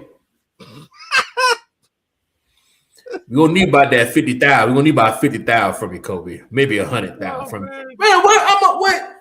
What? You what? I'm up out of here. In that Lambo. Big shout out to Kobe Bryant too as well. That's a decision to make too as well. Yep. Be offered. These are decisions to make. A backup safety. Who's to say if DeMarco Hellams will be here long term? You saw what Xavier Watson, Jesse Bates did. Another cornerback. Another nose tackle. What you say? Big pretty. A big pretty in the middle. Big pretty. A run stuffer. I think they should. I'm telling you. If they have the opportunity to talk to Nate Ali before the free agency and say, give us a guy or two that you would like to bring, and Nate Ali might be like, that guy Sheldon Rankins down there in Houston? You might want to look at him. Sheldon Rankins with this defense, what he did in Houston, oh my God. Show out. Or they can go the cheaper route and go what? Go draft somebody in the 3rd or 4th round. Yeah. Some fans were saying, nah, you got to get the kid from Texas Tech in the 2nd round. You got to get the kid from Florida State in the 2nd round. Who's to say the Falcons go that route on draft night? Mm-hmm. Who's to say that they're still on the board on draft night? The way that this draft is looking, them players getting ready to start sliding up. I done seen this way too many times. We put our eggs in one basket for one player. And the Falcons say, nope, we're going the other direction. Mm-hmm. Create your draft board like the way Ian Cunningham's about to create his draft board. There's going to be about a good 100 names on that list. That's a good point. But you know what you can do? You can probably go back and look at the last 4 or 5 Eagles drafts. Mm-hmm. And you can look at the positions that they took, and you can see if this year's draft will align with that. Because to your point, I think there will be a focus on the trenches. Matter of fact, they even said that. They said the trenches. So that means so if the focus is the trenches, T-Will, let's take a little bit from the checklist with Ian Cunningham. If the focus is the trenches, and he said that in the meeting, your draft is coming up. You're going to build through your draft. I'm seeing a lot of the retweets and the reposts. Mm-hmm. So that means you're going free agency to get other positions away from the draft. So your cornerback, 2 or 3, your wide receiver, 2 or 3, is probably coming from free agency.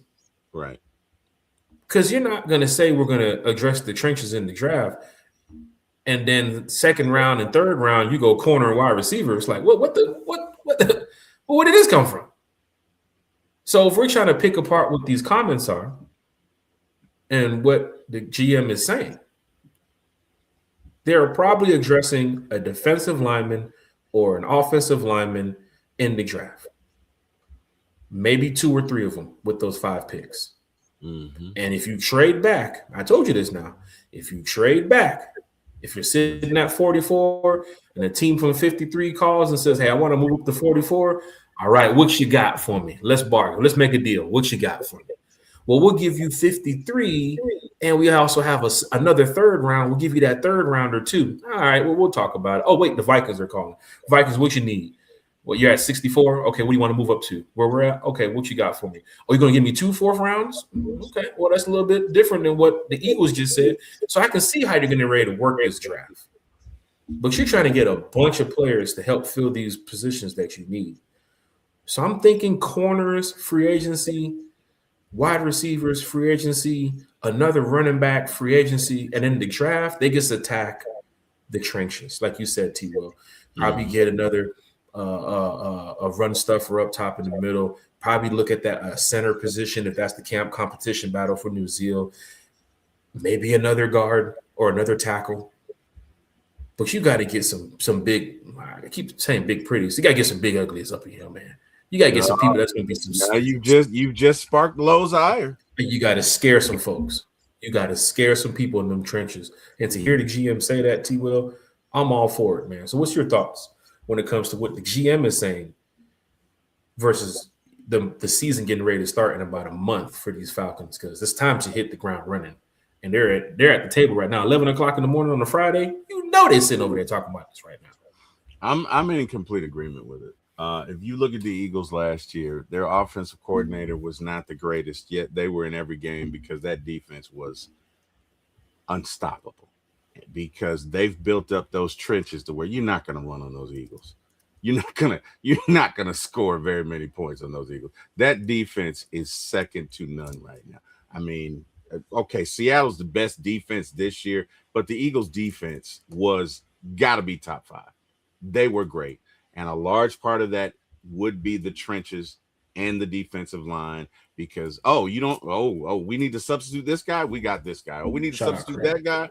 You know what I mean? They can just go and pick one. You know what I mean? They got defensive tackles for days. You know what I mean? And their defensive tackles generate pressure. Even when there's free agents, they still find a way to get players. It's random as hell when the Eagles sign somebody. It's like, how the hell do they still have room for that guy? Right. Well, because they draft so well. Because they don't miss on their draft picks for the trenches, right? That's why I said we're going to focus on the trenches. So, look, I'm all on board with the talent that we have. You add some trench warfare to that, you got something, sir. So, yeah, all for it. Big shout out to everybody in the chat. Chat is live. Chat is lit. Miss Pam, Auntie Pam's in the chat. Got Larry Auntie in the Pam, chat. what's going on? What's going on? Christy from Mississippi. Christy's in the chat. Lady Birds from AFN is in the chat. So many Falcon fans. So many content creators. Winston Thornton is in the chat too as well. Larry is in the chat talking Falcons football with everybody. Auntie Pam says dynamic duo Lindstrom and McGarry going to be dangerous. On that side, Eric Mack is in the chat about you speaking facts because Bill Callahan will speak up. Hey, man, it's going down in a major way. Larry said Kobe Bryant will be a sleeper this offseason, man. Let me tell you something. They got to rebuild that wide receiver room. They got to get those cornerbacks together, too, as well, because I know Tidy did break down the other day that Mike Hughes, looking at his cap hit, he might even be back in the building. So some fans are like, oh, we need a CB2. It might be Mike Hughes. And then behind that, you might have to bring back D. Alford. Matter of fact, there is no Mike. You have to bring back D. Alford. D. Alford is balling. He's been balling here as a Falcon for quite some time. So I'm sure that, Alford's team is probably, going to be speaking with Ian Cunningham's team. And, of course, whatever deal works out. I'd love to see D. Alford still here in Atlanta. If they overlook D and be like, no, we can't pay you, D. D's been on one-year contracts for the past couple of years. Mm-hmm. Bring him back. Give him what he needs. Pay the man. The man has been balling out. Billy Bowman coming back from injury too as well. Kobe Bryant for what he did last year when he stepped in. Maybe the cornerback room isn't as bad as we think. If you're able to have a healthy Billy Bowman back, Kobe Bryant back in the building, D. Alford back in the building. Yes, he might have to get some additional depth. Matter of fact, C.J. Henderson came in there and did his damn job when he was called up too from the practice squad. I don't think the cornerback room is as bad as the wide receiver room right now in Atlanta. Because we talked about weapons the other night on the show. The only two weapons you got right now is Kyle Pitts and Bijan Robinson. Weapons to get into the end zone, to move the chains. Who was our wide receiver 3? We do not know. Who was our wide receiver 4 and 2? We do not know. So maybe in free agency you go attack that room. But Drake London is now the sole and true leader of that wide receiver room. And he's still under rookie contract. That's wild to see. Most of the time you get a veteran in there, a Mike Evans, Keenan Allen, a guy that's been around for a while. You got the rookie leading the wide receiver room. Or not the rookie, a guy under his rookie contract, which Drake London is a baller. I remember when we drafted Drake London, fans were like, why did you draft this guy? A USC wide receiver? Why did we draft this guy? Drake London, years later, baller. Baller. You better, and you guess what? You got to pay him coming up too. We said it the other day about Bijan Robinson. He's probably going to be the highest paid NFL player in history. Bijan Robinson's a beast. Problem. And he was a DJ last night at the NFL Honors. He over there using his DJing skills. Big shout out to Bijan Robinson. Big shout out to the Robinson family too as well. Grandma, granddad, auntie, Angela, Clarissa. Big shout out to everybody. Yeah, we know them too. Nando's in the chat. I can see Cunningham making a huge trade as well for a CB2 or a wide receiver 2. Trades are going to happen. That is part of the checklist, Nando. You are right on the money. Do they want to trade for a guy? Do they want to trade for a backup quarterback? Are these moves going to be happening on draft night? Are they going to happen before draft night? Moves can happen in a matter of days and weeks. It can happen. I'm just ready for this. I think from what I gather from him and what he said in the press conferences, he values picks. So we have 5 right now, and he alluded to a previous draft.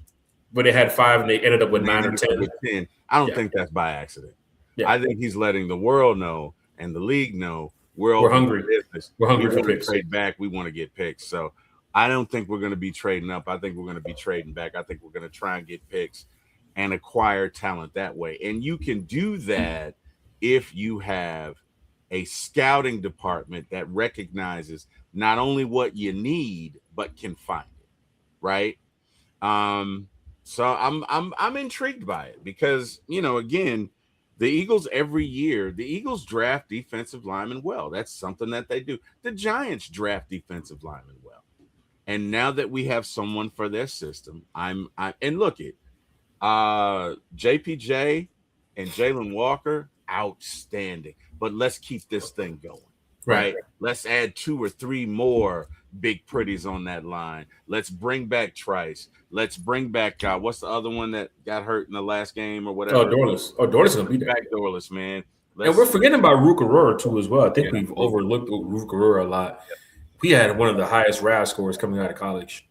And I think Rook has been balling too as well on a level of, yes, Dorless has done, his job to a level of people are like, Dorless. But let's not forget about Rook. Like, Rook is putting in that body of work. Don't forget Zach Harrison too as well. A couple of these names we haven't mentioned are still here to be looked at on this roster by Ian Cunningham, Matt Ryan, and the crew. And we're going to get to Matt Ryan in just a minute, too, as well, before we wrap up the show, because I know some fans want to talk about Matt Ryan in a good way.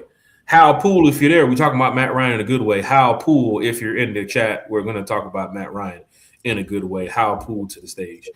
Hal Poole's a fan of the show, but he is not a fan of Matt Ryan. Not at all. Matter of fact, he might be listening.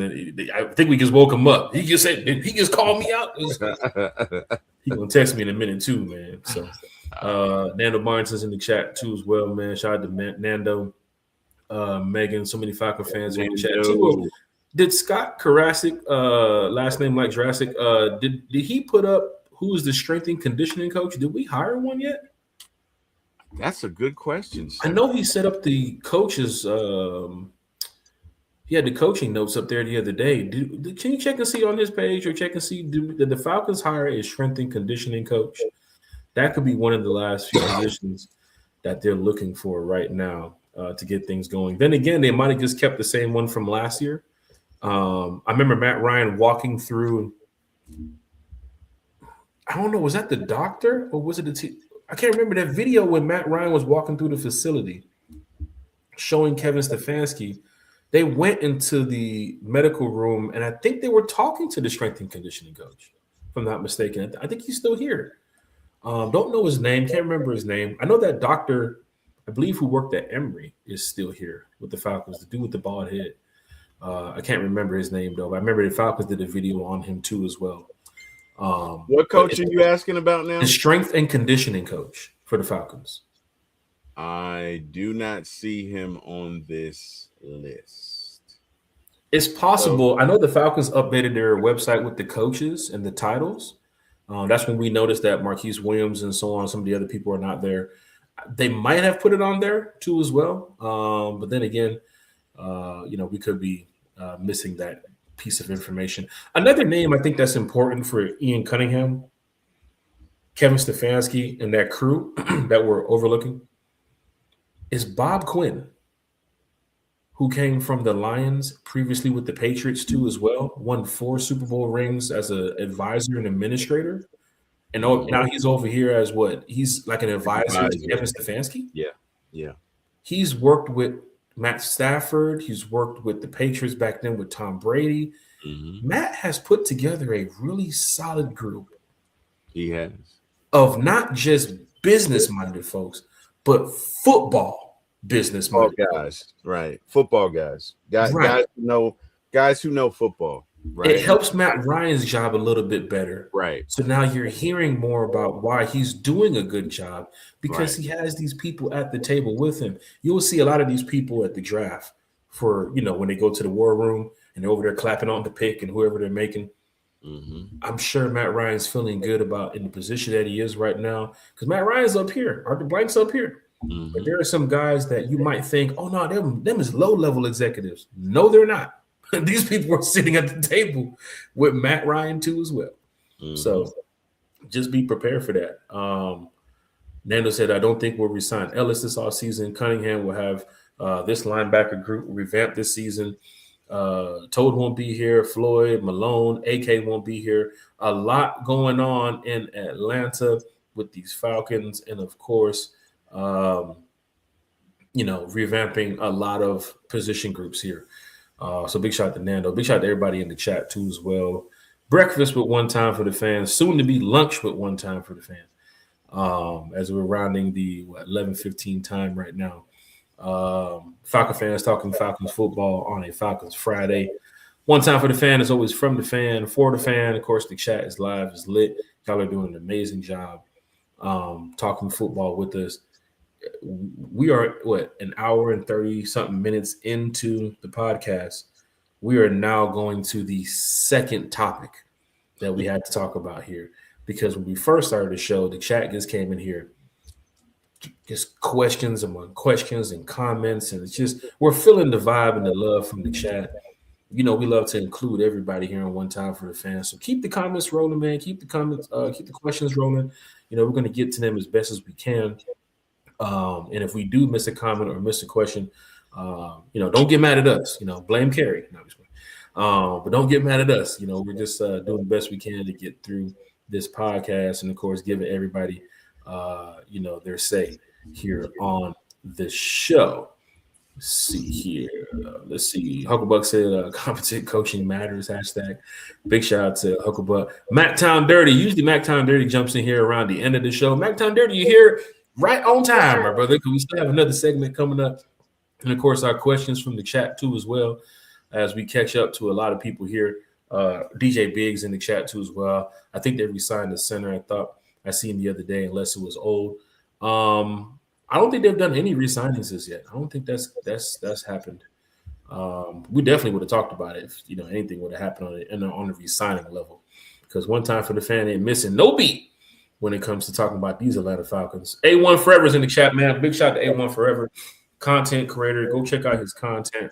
YouTuber, podcaster. This guy does amazing work when it comes to just being, I was going to say on and off the field, but he does amazing work when it just comes to being a fan, talking about Hawks, Atlanta sports in general. T-Will, he's like another version of you, if I'm not mistaken. This is A1 Forever. And, A1, I told you about that Hawks trade.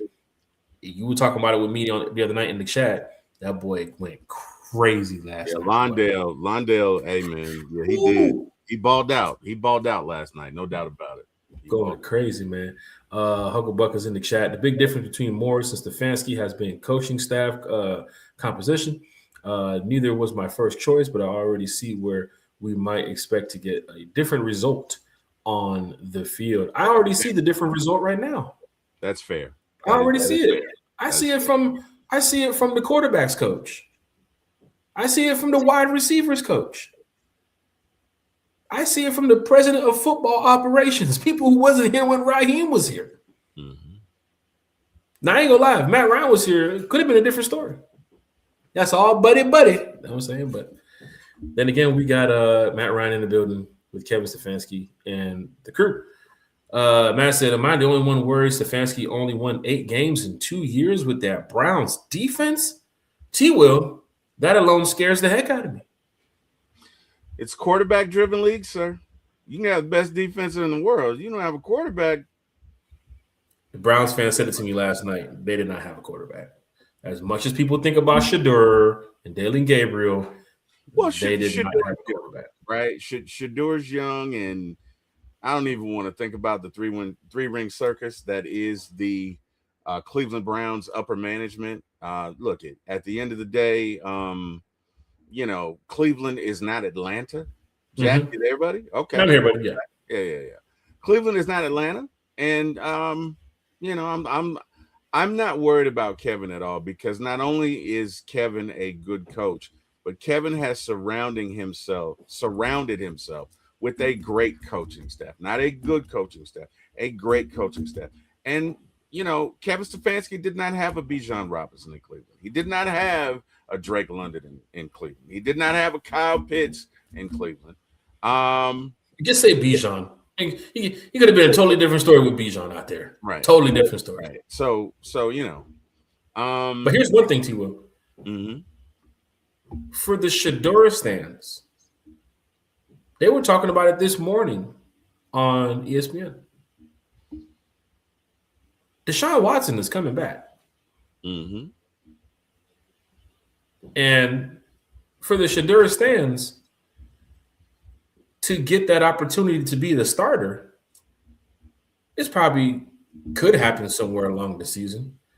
But I don't think Todd Monken, as much as they laughed and cheered and had a good time talking and taking pictures the other day, Todd Monken's gonna look down and say, "Holy shit, Deshaun Watson is coming back." And Shedeur has to look over there and say, "Holy shit, Deshaun Watson is coming back." Your job is not that easy in Cleveland, Shedeur. And for the fans that were, Deshaun's been gone for a couple of years, so I really think that competition is going to be a lot closer than a lot of people think. If Deshaun comes back and does what Deshaun has done in the past before the injury, Shedeur's not starting. When was the injury again? Oh, it's been like 2 years now, hasn't it? He's in the same boat as Trice, is he not?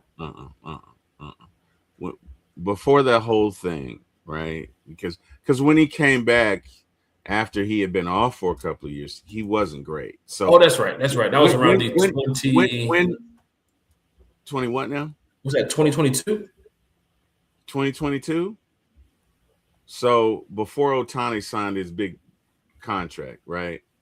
Before the Eagles won their second championship, before 2022, man, a lot has changed. What year are we in now? 2026. Okay. Yeah. I think that's gonna be it. I don't count out Shedeur. Don't count out. And again, to your point, if Watson plays like he played back then, you're right. But when's the last time we've seen that Watson? Todd Monken is a different OC. If you might get a better Watson version than what we had in the past. And again, I don't want to talk too much Cleveland Browns, nor do I care about the Cleveland Browns. Me neither, but may the best man win, man. I'm just saying, don't count out Shedeur. Possibly going to be Dillon Gabriel. But Falcon fans, hit that like, share, and subscribe button. I just threw a shot over there too as well. Eric Mack said, I do like the idea of going to get Sheldon Rankins. Sheldon Rankins is a beast. I love Sheldon Rankins. He's a beast, man. It's going down in the major way. Nate Ali coached him up too as well. He knows what's going on over there. I love Sheldon Rankins. Right. Michael L's in the chat. Island Mike is an Island Mike. Island Mike. Here we go, using our Jamaican accents for a guy living in Puerto Rico. Puerto Rican Mike. I can't really do a Puerto Rican act. I would offend a lot of people, Mike. So that's why I stick with the Jamaican one. So I don't know. Every time you do that, I think of The Last Dragon. Every time I just think Leroy, kiss my Converse, show me some more. Every time you do that, man. That's what using Jamaican accents to describe Island Mike living in Puerto Rico. Oh my gosh. Hey man, it's going down in a major way. So there's rumor. What up, Pandemic? What's going on, brother? Big shout out to Pandemic, man. There's rumor that Pandemic, oh man, just want to say thank you the other day for the detail on the truck, man. You did a great job. You and Country was out there. Pandemic now, Jack. Yeah, really, man. I had to throw a Pandemic in there, man. Ain't bothered you, man. Hey, man. He said he was looking for me on the golf course the other day. You don't call out no golfer. Hey, let me. You don't call out no golfer, man, because we were ready to have a scramble. Me and Pandemic were born in the same year, man. I can't let you come at the Pandemic. He ain't do nothing to you, Jack. That's the OG right there. Huh? That's the OG right there, Pandemic. That's the OG, man. That's the OG homie right there. You can't do him like that. Come on. Big shout out to Pandemic, another content creator. Make sure y'all go check out Pandemic's page. Hit that like, share, subscribe button, man. Drop in for the one time whenever he goes live. Pandemic talks Falcons football too as well. Ricondo, a real Falcons fan, got another content creator. Go check out A1. Who else? Big Low Country, Uncle Steve, Bro Talk, reporting eligible.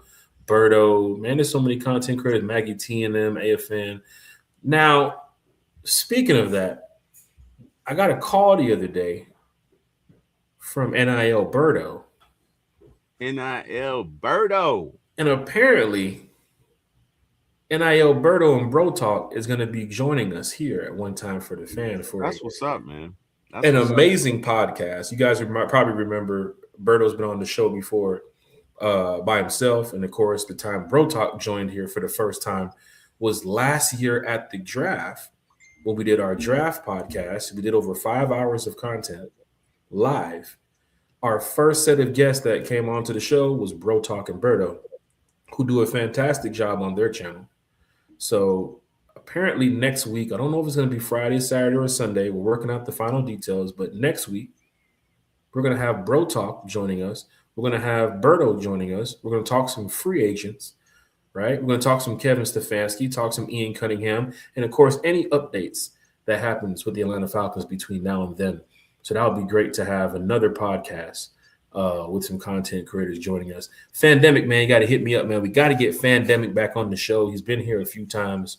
We'd love to have you back again, too, as well. Maybe we can probably have a show on the golf course if you still got your clubs. I don't know if they're rusted or, you have to, dig them up from the ground, because I know it's been a long time since you said you last played golf. But, if you want to do it, Fandemic, just let me know. But big shout out to Fandemic. He's in the chat here talking Falcons football. Just everybody in here who's just talking Falcons. I'm just man, it's 11:15 in the morning. Falcon fans are awake, T-Will. They are awake and raring to go, buddy. They up. Look, DJ Big got a question. He said, who do you think the kicker will be? I ain't gonna lie, Zane Gonzalez has done a decent job to say, put his name back into the rankings of the kicker for next year. Then again, Falcons could go look around the league. There's going to be a lot of other free agent kickers available. During the season, it was kind of tough. A lot of kickers were already signed to their teams. They wasn't leaving their teams. The Koo situation happened. Then the Parker Romo situation happened. Forced us to go through these camp competition battles during practice with other kickers, making quick decisions, quick hires. Guess what? Raheem, who made the decision, is no longer here. Marquise Williams, who made that decision, is no longer here. So it's up to what Craig Osselin, I think his name is. That's the new special teams coordinator. Mm-hmm. So that's a decision that they have to make in the offseason, which is right now. Who is going to be our kicker? I would like to know. DJ Big, that's a good question. I would like to know who's going to be our kicker without having that cool camp competition battle crap again. Because we were promised, T-Will, you know this, we were promised that everything was fine with Koo. When we knew from last year, the year before that, going into the Vegas game, that everything was not fine with Koo. But for some strange reason, they lied to us. We were hoodwinked. What a muck. And we were put in a position to where injured Koo landed missing so many field goals and extra points and things. It's like, what is happening here? Now, yes, Zane Gonzalez did miss a kick. All field goal kickers here and there miss a kick, but not the way that Koo was missing, not the way that Parker Romo was missing them. So I need Craig, the new special teams coordinator, not Craig in the chat. I know he just got his minutes put back on his Metro, so big shout out to Craig as well. But I need the new special teams coordinator to get the kicking situation down. Also, the punter, what's the punter's name? You got me, man. What is the punter's name? I couldn't. I'm about to say Bosher. It's been a while. You paid me. Damn, we don't even mention the punter on our team. We don't even mention the punter on our show. We can't remember this guy's name. Chat, what's the punter's name for the Falcons? What's his name again? I totally can't remember. I'm lost in the sauce right now. Bradley Pinion. There you go. Does Bradley Pinion stick around with us? That's one thing to look at. I'm looking for special teams to be on point this year. Big shout out to the Falcon fan in the chat that mentioned Bradley Pinion. I was stuck like, what the hell is our punter? Jordan Addison, can he stretch the field? Jordan Addison from the Minnesota Vikings? Could be a solid number 2. Never know. I think they're going to be looking for, somebody to play alongside Drake, who's going to be a good route runner. Definitely speedy, athletic. That number 3 slot too. A lot of times people use like the smaller receivers in the slot to get through these little zones and, of course, gaps and so forth. You don't want another 6'3", 6'4" receiver on the other side of Drake London. So maybe Jordan Addison could fit in this team. I heard some fans saying we need to draft Zachariah Branch from the Dogs in the 2nd or 3rd round if he's going to be available. Branch is going to be moving up quickly. People saw what Branch did this season, so I can't wait to see what the Falcons do there. Nathan Floyd is in the chat talking Falcons football with us. 3 Dirty is in the chat. What up, 3 Dirty? Talking Falcons football with us. Michael L says, who do you see as our starter at quarterback next season? Man, Michael L. from Puerto Rico. Hopefully Penix. Hopefully Penix. Yeah, hopefully Penix. That's what we're looking at right now. If he's not rushed back and he is 100%, matter of fact, 200% healthy. Yep. I don't want to see Penix in a situation where the Falcons, Kevin Stefanski in the first year, are pushing for him to be back. Because right now, even listening to some of the media outside of Atlanta that has spoke on Penix, even listening to some of the people that we've talked to around Atlanta, I don't see a week 1 timetable at the moment. But then again, from the hands of God, you never know. This kid could be totally ready to go by preseason. Here's the thing. If he is ready to go by preseason, T. Will, do you play him in preseason with your new head coach, with your new OC, with your new passing game coordinator? Do you play him in preseason if he's ready to go? That's a good question. Our old regime didn't want to play the starters. Now you have a brand new head coach. Well, that's a good question for the chat. Do you think the starters will play in preseason? Did the Browns play in preseason last? That'll tell you. Something to go look at. Preseason, then I would say yes. But Michael L., that's a good question right there. If they didn't, then I would say no. Right. But for the fans that are saying that he's going to – I saw somebody the other day say Penix is going to be good to go by April. That's a very short timetable. Too short, if you ask me. I'll see that when I see it. I mean, look, hopefully so. Hopefully so. But I would like – we'll see. You know, if that's the case, great. But to your point, please don't rush him back. Right. But we can mention some names when it comes to quarterback too. You said what? We can mention some names for who could possibly be the starting quarterback. I mean, Kirk's name is going to be talked about. Flacco, if it's 4 or 5 games, Flacco still has an arm, still can sling it. You know, now you got to protect him. He's not a young chicken, so I don't see him scrambling all that much. So questions get asked, and they get responded with answers that bring up more questions. If your other quarterback comes in, T. Will, and Penix is out for 5 weeks, and he goes 5-0 or 4-1, how good is Penix's position to get back into the starting role at that point? Because you know how fans are. Everything's good when you ain't playing football. Everything's good. When you start winning games, people start talking. If your Briggs, your backup comes in here, T. Will, and you're 5-0, and I'm going off both sides of this. No, I understand. You feel what I'm saying? I'm not trying to be disrespectful, but if you're 5-0, 4-1, Penix comes back and he's healthy, do you put him back into the mix, or do you just let it play out? I'm not the coach, so I can't say. I'm going to imitate our team president, Mr. Matt Ryan. I'm going to say that is a Kevin Stefanski decision. And wow. Look at you, T. Will. I'm going to get, see, I learned. I learned, Jack. I learned. I'm not doing that. That is a Kevin Stefanski decision. And God bless him if he's ever in that situation, because he's got to make the right one, because you're looking at, there's so many variables to consider. You know what I mean?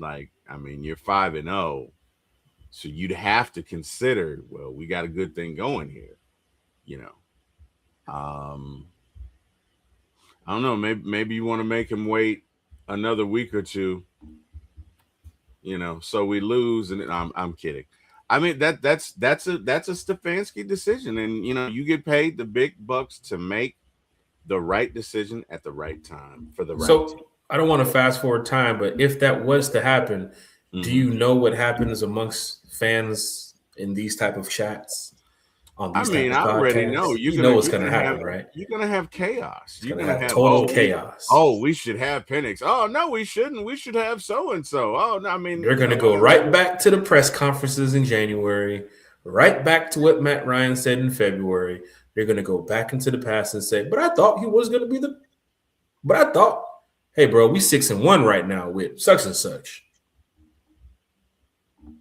You see how you think about it right now? Because if that does happen, Who's to say? And there are going to be fans in the chat, fans thinking about it, talking with their buddies and their friends to say, nah, I don't think we should put him back in. And you're going to have some fans in here saying, nah, put him back in. Once again, you got fans on this side of the fence and fans on this side of the fence. It happens with every question that is asked about the players, about the uniform. There's going to be fans. Hey, do you like the new Falcons uniforms in April? Yes and no. And they're going to do the same thing. Some fans are going to say, oh, we should have never did that. We should have went to this look. Here goes this concept I drew up the other night on Photoshop, that type of shit. So I'm telling y'all right now, it doesn't matter what question is asked. You're going to get people on both sides of the fence. Big shout to Coolest Dre in the chat too as well. Hucklebuck, Michael L, 330. April Thomas is in the chat too as well. Georgia Clay in the chat. Big shout to Georgia Clay in the chat. A1 Forever. Jeff Wolf is back in the chat too as well. Jeff Wolf is here, ladies and gentlemen. I'm sure Jeff Wolf is outside Flowery Branch over there at the facility waiting for open to the public camp to start. What up, Jeff? Because Jeff is always early for everything. So big shout to Jeff Wolf. I hung out with Jeff the last Falcons game I went to. I can't remember which one it was. We hung out. That was was that the Falcons Saints? No, the Rams. He was with me for the Rams, right? Yeah, it was so cold. Oh my God, it was cold. Jeez. That's when I would tell you, I was like, T-Will, walk out of the club, make the right. You're gonna see me at the top of the hill. And T-Will, yeah. Where you at, Jack? Damn police officer, like, get him. He's over there in the car. Get him. Like, hold on, I'm trying to pick my homeboy up. Don't get me no damn ticket. Yeah. You can't jaywalk, sir. There's no jaywalking. I did jaywalk. Yes, I did. Oh man, we had some fun at that game, Jack. My God, we had a great time, man. Great time. That's what happens when you go to Falcons games, man. Mike, wherever you are, brother, good to see you. Shout out to Jeff Wolf, man. Had some enjoyed, man. Definitely enjoyed that game, bro. Had a great time, man. Talking with the players, of course, laughing with the fans and joking on the Rams fans that were down there with us too as well. Nathan Floyd said Flacco until Penix is ready. DJ Big said play your quarterback strength and offensive line and protection. We will be good to go. Let's see here. Everyone wants to know, anybody watch Shogun? What's Shogun? What you talking about? TV show? Yeah, I think it is a TV show. Shogun? What is that? What channel is that on? I don't know. I know there was a animated series with Samuel Jackson, but I don't. It was black. That was Black Samurai. I think Shogun is that's an old show, but I don't know. Big shot. I'm assuming it's not the old show that he's talking about, so I don't know. Big shot to Wallace Smith. Is typically about a samurai. So yeah. I started looking around. Wallace Smith said, I think the starters will play some in the preseason. Eric Mack said, I'm going off Arthur Blank's word. Penix's knee will be better than before. Big shout out to Eric Mack. We shout out to Wallace Smith. Nando said, I wouldn't play Penix in the preseason. The starters will play this preseason, though. Let's see here. Sterling Woods. We shout out to Sterling Woods, man. He chats with me offline, too, as well. We talk Falcons football. Georgia Clay says Afro Samurai. You're right. My bad. It's Afro Samurai, not Black Samurai. But, yeah, it's Afro Samurai. Good animated series. Very good animated series. But thank you. Thank you, Georgia Clay Dre. Appreciate that. Right. Sterling Woods in the chat. A1 is in the chat too as well. April Thomas. We either going to release and sign Kirk or we're getting Joe Flacco. So many fans are caught up on Joe Flacco. I think that would be, nice too as well because he worked with Kevin Stefanski. My thing is this. As much as we call for some of these players, we do know that there's other teams needing bridge quarterbacks, right? Mm-hmm. Like this draft class is not built up on a bunch of Fernando Mendozas. Harry Douglas said it this morning, and I think the panel will agree with him on the Get Up Sports or Good Morning Sports. 2027's draft class is loaded with quarterbacks. Yep. You're not getting that in this year's draft class. The LSU quarterback hasn't been looking good too as well from Senior Bowl. Of course, the combine could change everything. Move up their draft space, or it could impact it in a negative way. The kid from Vanderbilt has been saying that he's the best quarterback in the country from being down there at the Senior Bowl. That was the Diego Pavlea guy, whatever his name is. If teams are moving up to get the Vanderbilt quarterback right now, and he did have a solid season over there in Vanderbilt. Almost beat Alabama too as well. You know, we don't mind when teams beat Alabama down here. T-Will, I don't want to say nothing because Eric's going to jump in the chat and be like, don't talk about Bama like that. T-Will on the show. Oh, but he's a Georgia boy. He's a Georgia boy. Thank you. Go Dogs. Go Dogs. But right now, the quarterback class is not looking too well. And I mentioned it earlier in the podcast. The backup quarterback role is getting more and more significant as we get into football. 2026, 2027. Maybe back in the days, it wasn't that important. When you had a guy like Matt Ryan and Matt Schwab was back there who probably played maybe 2 or 3 games because Matt Ryan was always in the game. Donovan McNabb, who was always in the game. A lot of quarterbacks who played just every single game. Versus now, the Chiefs went to their backup quarterback a few times. The Falcons had to use their backup quarterback a few times. The Bengals had to use their backup quarterback a few times. The Ravens had to use their backup quarterback a few times.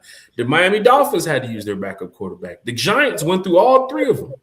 The 49ers too as well. Joe Flacco, as old as he may be, who still looks decent from the Pro Bowl the other night, we're not the only team calling Joe Flacco. Same like fans saying, go get Malik Willis. We are the only team with Bijan Robinson, though. That is true. We are definitely the only team with the Bijan and a Drake. So you know what? I'll take that. But remember, we talked about that with working relationships too as well. I mean, Joe Flacco has been around the league for a couple of teams. Does he want to bring, his family down to Atlanta for a year? Malik Willis has his former defensive coordinator and former GM down there in Miami.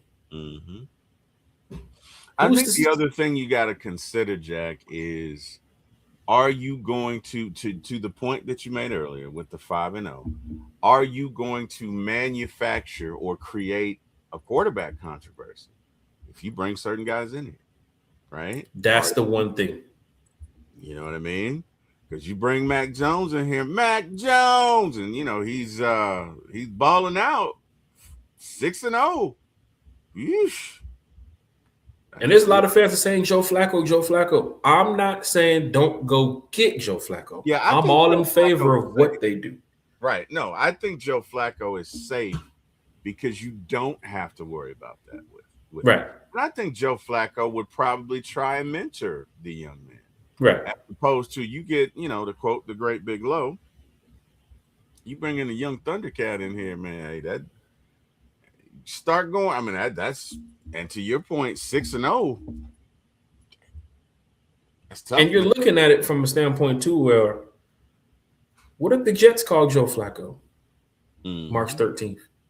Yeah. What if the Dolphins? He's not going to the Jets. What if the Dolphins call Flacco? He's not going.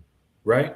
What if the Raiders call Flacco? What if the Cardinals call Flacco? That's Clint Kubiak. That might be a little different. You see what I'm saying? And if I'm just randomly saying, let's just say you don't get a Flacco. Not to cut you off, we got Silk in here. Silk, how you doing, man? Are you still in the hospital? Let us know. Like I say, we've been praying for you, man. How you feeling, buddy? Let us know. Big shout out to Silk Legacy. He cracked the joke on me the other day too, as well. I was going to say something back, but he did.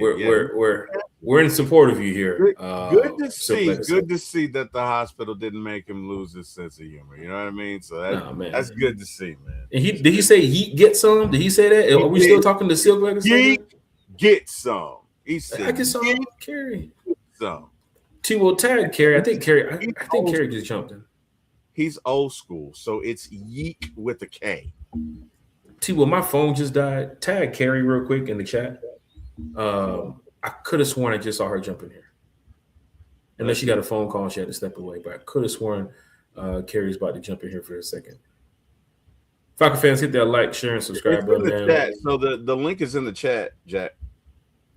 Where? The link is in our chat. I'm just saying, my phone died. I can't see if Carrie sent me a message or anything. Oh. Yeah. No, I don't. Okay, so you just want me to reach out to see if she's just reach out to her. Just tag her real quick in our group chat and just see what she getting ready to come back, because I saw her pop up right here on the bottom of the screen. I was about to add her, but then she went away. So I don't know if she got a phone call or not. But my phone is dead. I can't do shit right now. And I don't feel like getting up to go get no charger either. Because I'm locked in with D Falcon fan. I'm locked in. Ain't going nowhere. Millie Mills said, I'll take Pavia to compete with Penix. Diego Pavia is a Baker Mayfield. Go watch him play. I've seen some tape from Diego. I've seen some tape. I know I've also seen some off the field things with Diego too as well. So I don't know if Arthur Blank wants, Arthur Blank's a big community guy. It's all about being a leader, and he has a family that has a social media presence, and apparently, is some things that could be looked at. I think Arthur Blank looks at a lot of these players, and he wants some real outstanding community leaders, and of course, people who are good on and off the field too as well. So I see why there's a couple people T-Will can say, hey, we don't want those guys here in Atlanta. They could be, head cases for us. And Arthur Blank is the same way. He ain't finna bring nobody in here that's going to be out here messing up stuff due to social media and all this stuff. They don't play that stuff in Atlanta. What do you young folks say? Crashing out? We don't need anybody crashing out. Yeah, Arthur Blank is not doing that. Right. That shot to everybody. Crashing out is mid. You see my young folk vocabulary? I'm on the roll, Jack. I'm on the roll. Larry said he's 5'8", people. Diego Pavia, 5'8". Wow. Yeah, that ends for me right there. Wasn't Doug Flutie 5'8"? I mean, Kyler Murray's around 5'9", 5'10", ain't he? Kyler Murray? Yeah. Millie Mills said, I'll take Russell too, but I'm scared of his future. Oh my gosh. Oh, wow. Oh, yeah. Just don't tag Russell Wilson and let him see. He deserves a wow, sir. That's tough. Let me get to it. He deserves a wow. That's nasty work right there. See, he deserves a wow, but he also deserves the Undertaker belt too as well, man. Comment like that, boy. That's tough right there. King Atlanta supporter in here. I'm just happy the Falcons going to be Super Bowl champions. Hey, King, I can't wait. I can't wait. When that moment comes up here, just remember one time for the Falcon fans, we're going to be in here doing that 24-hour stream, and it's going down in a major way. Did Carrie hit you back? She did not, sir. She did not respond. Okay. Well, if Carrie does come back, or if Carrie, if you're watching the show, jump back in here, Carrie. Let's get to this last topic, man. We get up out of here in a couple minutes. Matt Ryan, the player, versus Matt Ryan, the executive. And fans, I want y'all to chime in on this one too as well. Because Matt Ryan did a lot for Atlanta when he was a player. We know about the awards.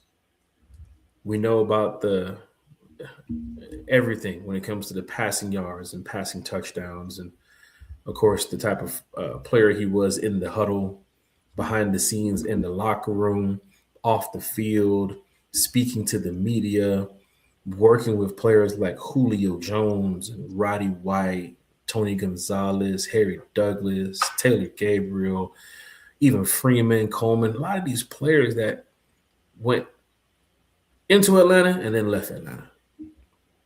Matt Ryan has always been the same person that we remember from day one. Clean cut, sharp, gets the job done, very professional. But on the field, Matt Ryan gave his all to try his best to bring a Super Bowl to Atlanta. Quarterbacks who stay with the team 10 plus years, getting the type of hits that he got, sometimes he didn't have the best offensive line. Sometimes he didn't have the best offensive coordinators. Mm-hmm. Sometimes he didn't have the best defensive coordinator. Sometimes he even had the best, X, Y, and Z that fans can call out. And here comes our good friend, Miss Carrie. Big shout to Carrie too as well. Carrie, what's up? Hey guys, how you doing? Doing good. Just talking some Falcons football here. We're over the 2-hour mark, so I'm glad you can join us. My bad, I'm a little late, but I figure you're going on like a little late. No, you're not. You're right on time. Last Friday, I thought it was like 4 or 5 hours. So we're not going to do the 4 or 5 hour mark. Once we do this Matt Ryan segment right here, we're going to do the questions from the chat, and then we'll just wrap it up. But glad that you can join us because we had a great conversation so far this morning, giving our our praise and our best wishes to Michael Penix on getting healthy and not listening to the naysayers, and of course getting out there and just balling out this year, and of course proving the haters wrong. Then we went into a little bit of Ian Cunningham talk about the checklist for him this season, what he can get done, what he needs to get accomplished, and the chat went wild the first hour of the show. So we just been going over comments and questions, and it's just been a great time. Honestly, it's been a truly great time. T. Will, your sister's Carrie here. It's Carrie, baby. How you doing, Carrie? I'm doing good. It's a new day. It's a new day. You got that. It's a new day. Yep. It's good to see you guys. It's going to be great. So, yeah, we was just going over Matt Ryan, the player versus Matt Ryan, the exec. And, I was just going over, what he's done as being a leader on the field. I think Falcon fans can agree that Matt Ryan gave it his all to try to bring us ring to the city. And, of course, still with the organization years later, you can see that Matt Ryan is still trying to bring a ring to the city. But as T. Will would say, he's a leader of men. Of course, he did every single snap Matt Ryan took was not only to make himself better, but was to make the players around him better. It's to make the organization better. It was to make the fans better, make the city better. Some of the best moments we've had here in Atlanta have been with Matt Ryan at quarterback. Mm-hmm. That 2016 season, I keep going back to that because I'm telling you, knowing that we were on the brink of going to the Super Bowl around week 9, it felt damn good. Going into that Seattle game, when people were like, "Oh, you can't Russell Wilson and the Seahawks, that's a tough team. Better be careful with Russell." Seeing those fans show up to the dome for that game, and then the Packer game too as well. Everybody knew the level that Aaron Rodgers was on going into that Packer game. T. Will, that was a bad man. We had somebody even better, man. We had Matt Ryan. Man, I'm going to tell you something. I was afraid because remember in 2010, Aaron Rodgers, woo! Oh, my God. Cooking. He was on fire that night. It didn't matter what we threw at him. We couldn't stop him. And that's forefront in my memory as we're going into that game. But I knew we would be good. Like, I knew the firepower that we had. It wasn't going to be a blowout. But I was concerned as to just how it was going to play out. And, man, for that team to get in there and do what they did, that game was over from the first quarter. It was over. First half, that game was over. Right. It was it's just so sad that we didn't pay it off with the Super Bowl because what a way to close out the Georgia Dome. What a way. The Seahawks game, seeing all those fans in there, we knew about the Russell Wilson future situation during that Seahawks game. Right. And we talked to Jay Envy about, DJ Jay Envy, who was DJing with the Falcons around that time when they told him, do not put the future on. Remember he told us they're not playing no future. Don't do it. We're a real classy organization here. Do it. We're the Falcons, and we don't want you playing that future. We can do it outside the stadium. You could do it in the parking lots. You can do it at the tailgates. But when you hit that play button inside that dome, don't put on any future. Or this will be your last. No, I'm just playing. What is it? What is Atlanta the king of? The king of petty. Atlanta gets petty. My boy Freddie Brooks, row 1, end zone, with a giant poster of future. So anytime Russell Wilson is marching down the field on that north end zone, there he go right there with that poster of future, reminding Russell Wilson, this is Atlanta. And that stuff gets in your mind sometimes. It gets in your head sometimes as a player. T.Y., I told you the story when I got into that player's head on the sideline at the Benz a couple years ago. He turned around. He was like, "What? What'd you say?" "Yeah, I said it. Like, get back out there and lose to these Falcons." Which on the next play, he got torched for a touchdown. It is what it is. Sometimes when you're loud enough and the fans, get together and they work together, you can raise that type of, attention for a player on the field. Like, man, that's why they'd be like, it's so loud in here, I can't hear shit. It's everybody working together. Sometimes you do get to certain fans, but I remember that Seattle game, we was all over them. And then the Packer game right after it. But Matt Ryan was on fire that season. That's the goal of what we're trying to talk about. Matt Ryan was the best quarterback in the league that season. Matt Ryan, the player, versus Matt Ryan, the executive. And he's still trying to bring a ring to the city, putting together this coaching staff. Oh, yeah, we got a celebrity in the chat. We got Playboy Trey from the Water Boys in the chat. What up, Trey? What's going on, man? Water Boys, man, we got to get together, man. We got to get together. Y'all doing some big things over here, man. Of course, the Falcon fan base love it. People love what we got going on with One Time for the Fan. We got to connect, Playboy Trey. Your boy B Rich. Man, y'all doing a great job, man. So big shout out to the Water Boys in the chat. But T-Will, what Matt Ryan is doing is bringing together, like your brother said, this Avengers-style staff to build a winning culture. He could have did it for another organization. He could have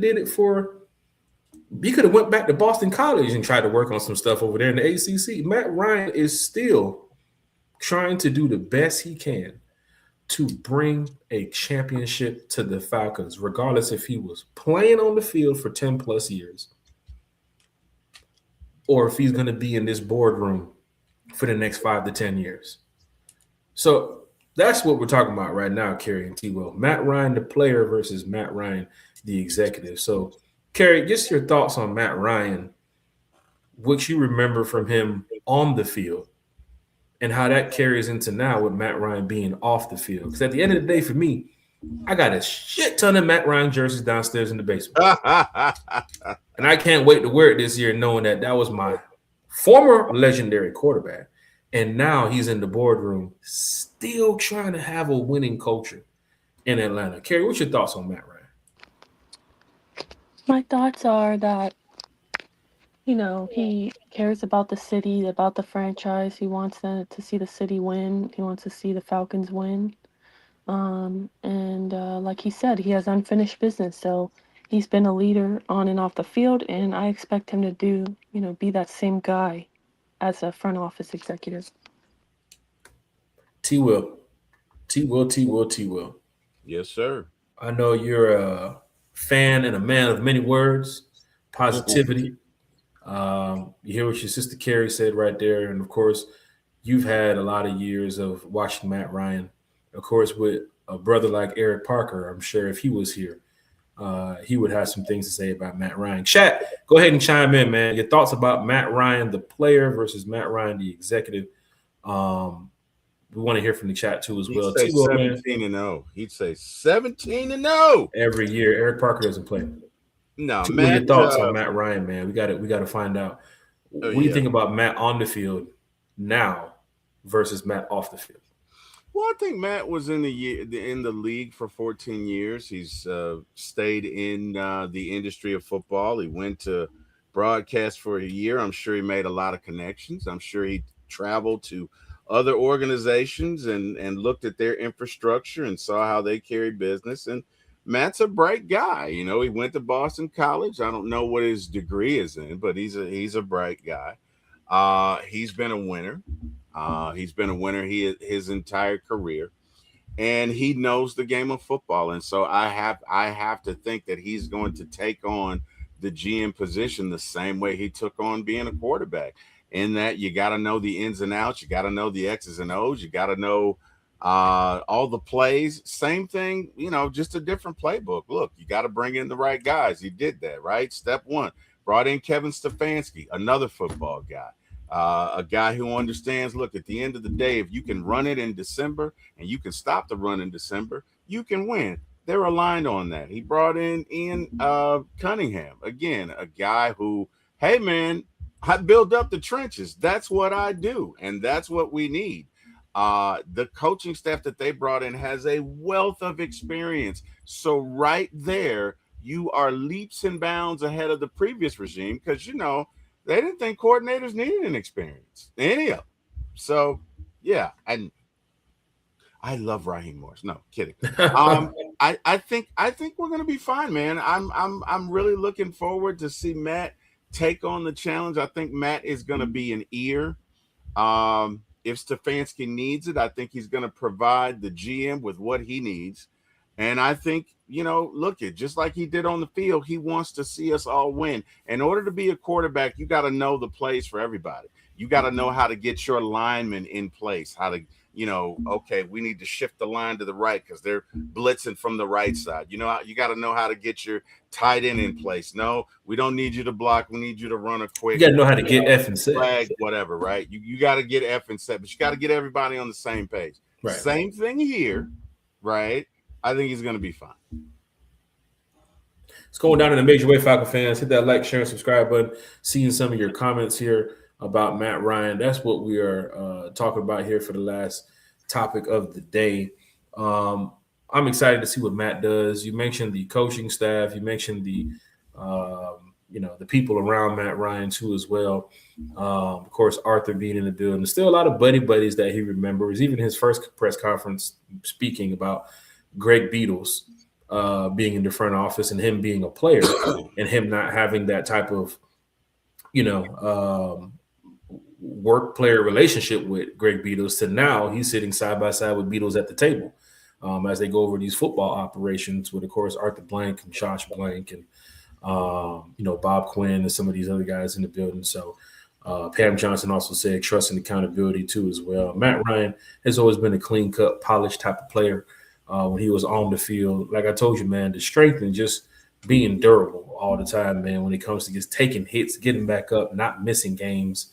One of the best quarterbacks we've had here in Atlanta in a very long time. And he spoiled us. He spoiled us to a point where now we're at a situation from Ritter to Heineke to Mariota, the Kirk Cousins situation. And that's why I think fans want to see Penix take it to the next level. Because he was the 8th pick in the draft, right? He's not somebody that just,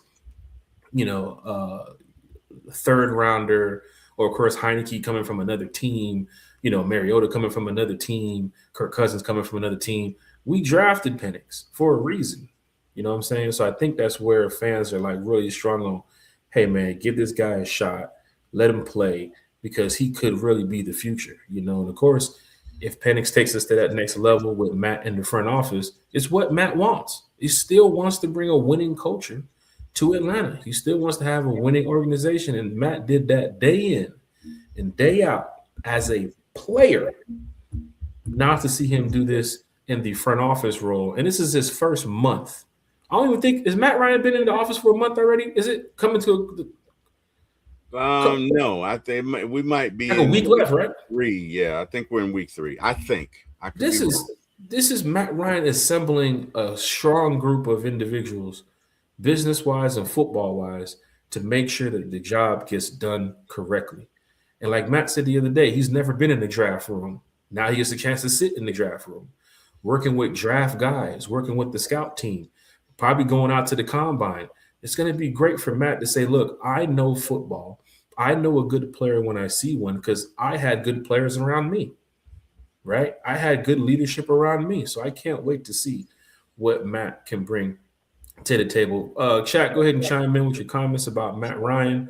And we can go ahead and put him on the screen here so you guys can see what's going on. Wallace Smith said, what's up, Karen? Speaking of Matt Ryan, did you guys already go over like Matt Ryan's response to Stephen A. Smith and Penix? Or I know you we did not. We did not ask about Stephen A. Smith, but I didn't know if you highlighted the actual reply to that. No. So earlier in the show, T. Will mentioned Stephen A. Smith's comments, and of course, pretty much giving a rundown of why the organization believes in Penix and why, we as fans believe in Penix. But we didn't go over the comments that Matt made at Radio Row. Was it yesterday he was talking about it? Yesterday he was talking about it. He responded to it. Right. Right. And that's great because Carrie, you're here. So if you want to go ahead and break it down for the fans, because that's why Carrie is here on One Time for the Fans. So that way she can keep us updated on everything that we haven't updated the fan base with. So what was Matt Ryan? Do you remember what he said? You have his Yeah, I yeah. do. Okay, so yeah, my thing is like, I know that's a big talking point, Stephen A. Smith, which respect to him, he does what he does, but for me, that's not my type of reporting. I don't feel that he really even follows the Falcons closely like that based off of what he had to say. Right. So I don't know. For me, it was just like I took that with a grain of salt because I know a lot of his reporting is to get a rile out of people and get a rise Mm-hmm. out of people. You know, um, it's to a lot of it's more so like clickbait, right? And Yeah. it's to go viral. So I say all that to say, my thing is like I would recommend for the fans to listen to people who know the Falcons organization better, who are, more tapped into what is going on. And that's why I say don't put so much stock into something that a Stephen A. Smith says about the Falcons respectfully. I mean, if you want to go ahead, but for me it's like, yeah, no, I'm not putting too much stock into that. I'll put Mm-hmm. more stock into what Matt Ryan says. So all that to say, Matt Ryan did say that he loves Mike and I feel like it was a little jab at Stephen A. Smith because he says if you listened to my entirety of my quote, I Right. Right. think I I heard was that part. very Yep. yeah, he said I think I was very clear. So to me it was like going back to Stephen A. Smith without saying it because I feel like his words got twisted because it was like a clickbait. I know you sent that chat, Jack, like that ESPN headline, like, oh, Matt Ryan won't commit to Penix as QB1, which is really not how it went down. He basically said that that's not my job. Right.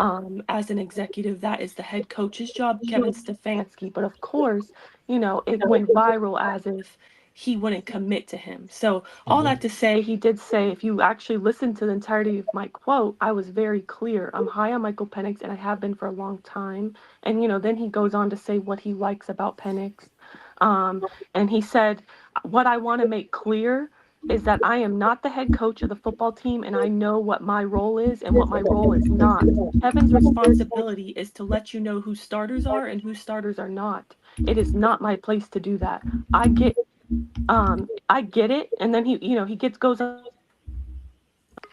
goes on to say that he worked in the media, so he understands the media perspective and the whole go viral thing, like I mentioned, Mm-hmm. clickbait. And he says, I get it. Things turn into talking points. I understand that. And I've been on that side of that just recently working in the media. So I really appreciate him clarifying, that because I feel like this past week everybody's been up in arms about the Stephen A. Smith quote. And Right. again, I wouldn't put too much stock into that.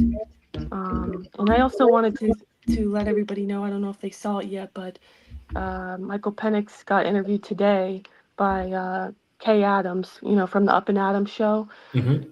And he said that, rehab's going well and he feels he's maybe a little bit ahead of schedule and his goal is absolutely to be ready week 1. So just wanted to let everybody know that update as well. Well, that's good to know. That's good to know for Falcon fans because remember, T, at the beginning of the show, we talked about it. In our community, we don't hear much of Divine Diablo talk.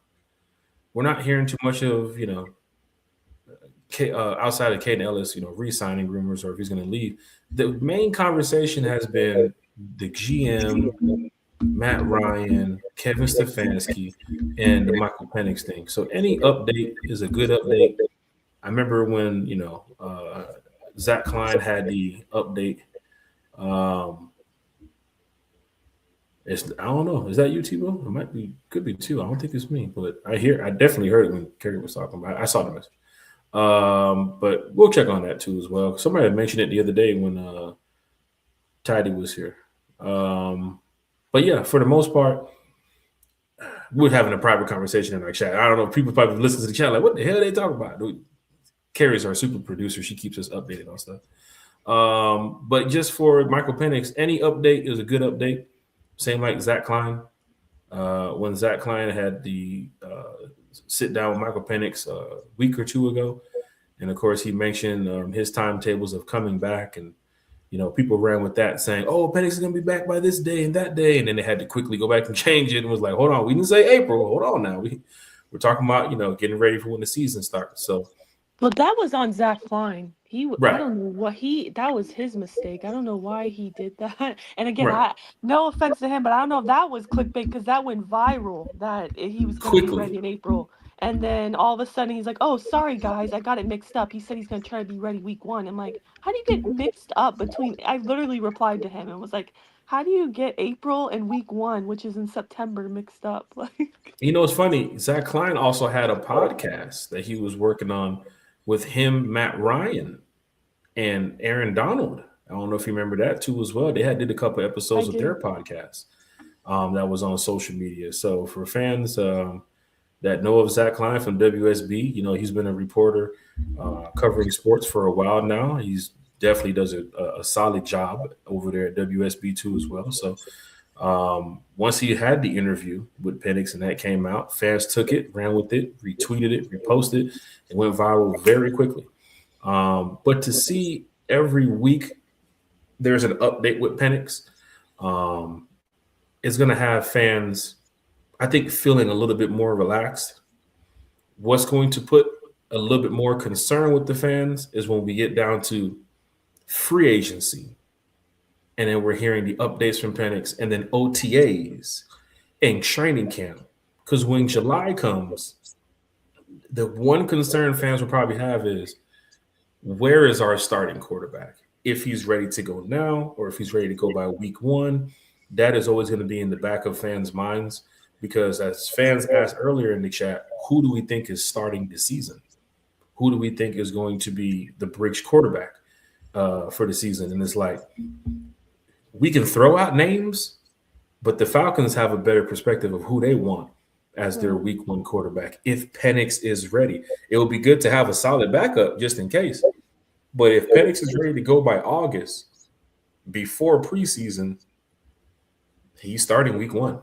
So sometimes you might not need the bridge if you know the actual timetable of what's going on. But the thing about it is going through camp. You got to go through camp with a quarterback. And to your point, Jack, I think that's why I've been leaning more so towards a bridge that is a veteran. Yeah. And I've mentioned this multiple times because I think they're really hoping with how, they keep talking about how well his rehab is going. Their goal probably is to have him ready week 1 because you don't want another quarterback controversy like how you've mentioned before. Oh, well, what if we bring in another quarterback and then they're 5-0? Are they going to bring Penix right back in, So for me, it's like they probably don't want to deal with another quarterback controversy after they already did deal with that. So somebody like a Flacco, who I've been telling you for like over a month now, wouldn't cause that controversy because he knows his role. So I definitely could see that, and I know, the connections are there. He has 2 connections with the Falcons. So, and the funny thing about it is, Carrie, too, as well, a lot of questions will be asked between now and week 1 when it comes to the quarterback. If it's going to be a Flacco situation, is it going to be a Briggs situation? Is it going to be a Penix situation? Like we talked about in the chat earlier, if you're, I can't fast forward time, but if he is ready to go week 6 and the timetable's been pushed back and you are 5-1 or 6-0, what do you do? Like I can't speak for the organization. Or if you're in a situation where you're 3-3 or 4-2, what goes on? Or, you bring in a bridge quarterback like Malik Willis, or you bring in a guy like Joe Flacco, and you don't have the season that you expected with some of these guys, and then you have to put Penix back in there. And fans already know that, hey, you can turn the season around. He's our future franchise guy. There's so many questions. I just hope the organization does the right thing by getting it right. But I don't want a rushed Michael Penix back. I don't want somebody who's not 200% on that field, especially dealing with the injury he's having. I don't think he's ever going to be 200%, but I mean, that'd be great to have him at a level of, that extra 100% is needed in this NFL. Because remember, the hit that he took from the Panthers was like, right. He was getting ready to go down, wasn't he? He was getting ready to. Wait, if I'm not mistaken, the first guy hit him from the Panthers, and then I guess he took another shot too as well. I have to go back and watch that play too as well. But if I remember correctly, the first guy that hit Penix. Damn, I'm trying to remember that play so well. It's in the back of my mind right now. But he took a shot that was kind of nasty. And we don't want to see those type of hits on our quarterback. So we're really hoping that, Penix doesn't get into that situation again. Which, of course, every quarterback takes hits. Oh, sorry. I was just going to say, good news is we're most likely going to be upgrading that offensive line now that we got a lot of guys with offensive line backgrounds in the building. So that gives me hope that the pass protection is going to improve a lot because it was not good last season. Well, I can tell you right now, I know we have a super chat. Got us a little super chat here from Georgia Clay Dre in the chat. Wouldn't Flacco bump heads with Matt Ryan? You know what's the funny thing about that? Apparently, Carrie, you probably heard this too as well. Yes. Matt Ryan called Joe Flacco to ask about Kevin Stefanski. So I think fans are really wrapping their minds around Flacco could possibly be the quarterback that we're looking for in the fall. I'm glad you're warming up to it, Jack. As a fan of the game, just like Ian Cunningham, what he's about to do on his checklist, I have a list of names of quarterbacks who could become the bridge quarterback for the Atlanta Falcons. And however they work the wheel with certain players, or if, teams don't come calling Joe Flacco when the free agency opens, it's possible that Flacco would be your top candidate right now for most fans due to the fact of him working with Kevin Stefanski in the past. He is also a good friend with Matt Ryan, too, as well. He spoke highly of Kevin Stefanski the other day at the Pro Bowl, talking to the media behind the scenes after the Pro Bowl. He spoke highly about Kevin Stefanski as well. Don't forget he was the quarterback that led the Ravens to the Super Bowl win when Ian Cunningham was there. That's right. He's also good friends with Ian Cunningham. And, of course, he was also with Kevin Stefanski when they went to the playoffs a couple of years ago, too, as well. So you have a situation where Kevin Stefanski knows Joe Flacco. It's not going to cost you $65 million like Kirk Cousins. Not at all. Maybe upwards of $4 to $6 million. 1-year deal. Which is good. And Flacco, which we saw the other day at the Pro Bowl, was still throwing dimes. But I just can't wait till free agency starts. We're going to have Bro Talk, Alberto, on this show coming up soon. They're really big into draft and free agency and stuff like that. So I'm sure to be able to give us some insight of what's getting ready to happen here in Atlanta in a couple weeks. But the free agency opens, literally we're right around the corner from it. Right. Combine's coming up this month too as well, so we get a chance to watch some names. People have mentioned Lee Hunter, and people have mentioned the kid from Texas Tech and Michigan, and the kid from Florida State. There's some dogs in this draft that you can get away from the quarterback position. Harry Douglas said it this morning. This is not the year to even try to even think about going at the quarterback. The quarterback draft is next year. So you can eat up a lot in the interior. You can get some good guys on the line, O-line, a couple of receivers here and there, maybe some cornerbacks. But we went over a lot this morning talking Falcons football with the chat. Big shout out to Georgia Clay Dre, man, in the chat. But Flacco definitely probably wouldn't bump heads with Matt Ryan. Yeah, that's a good point. That's a good question. Mm-hmm. Jack, but yeah, I agree with you. I don't think he would bump heads at all because he values his opinion enough to basically use him as a reference on a resume, essentially.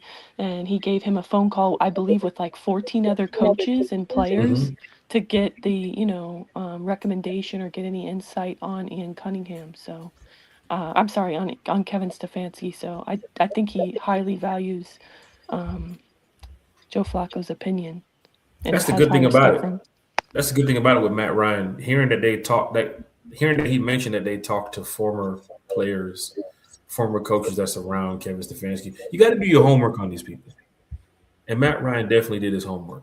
I'm sure people are still thinking about the Clint Kubiak thing, but you can't get Clint Kubiak now. He's probably going to end up being a Raiders head coach Monday or Tuesday morning once the Super Bowl is over. T-Will, it done turned into the Jack and Carey show. Everything all right over there, T-Will? Everything's good, man. Hey, I just was getting Carrie her chance to catch up and, cover whatever y'all wanted to cover. But you know what, T-Will? I just had an idea.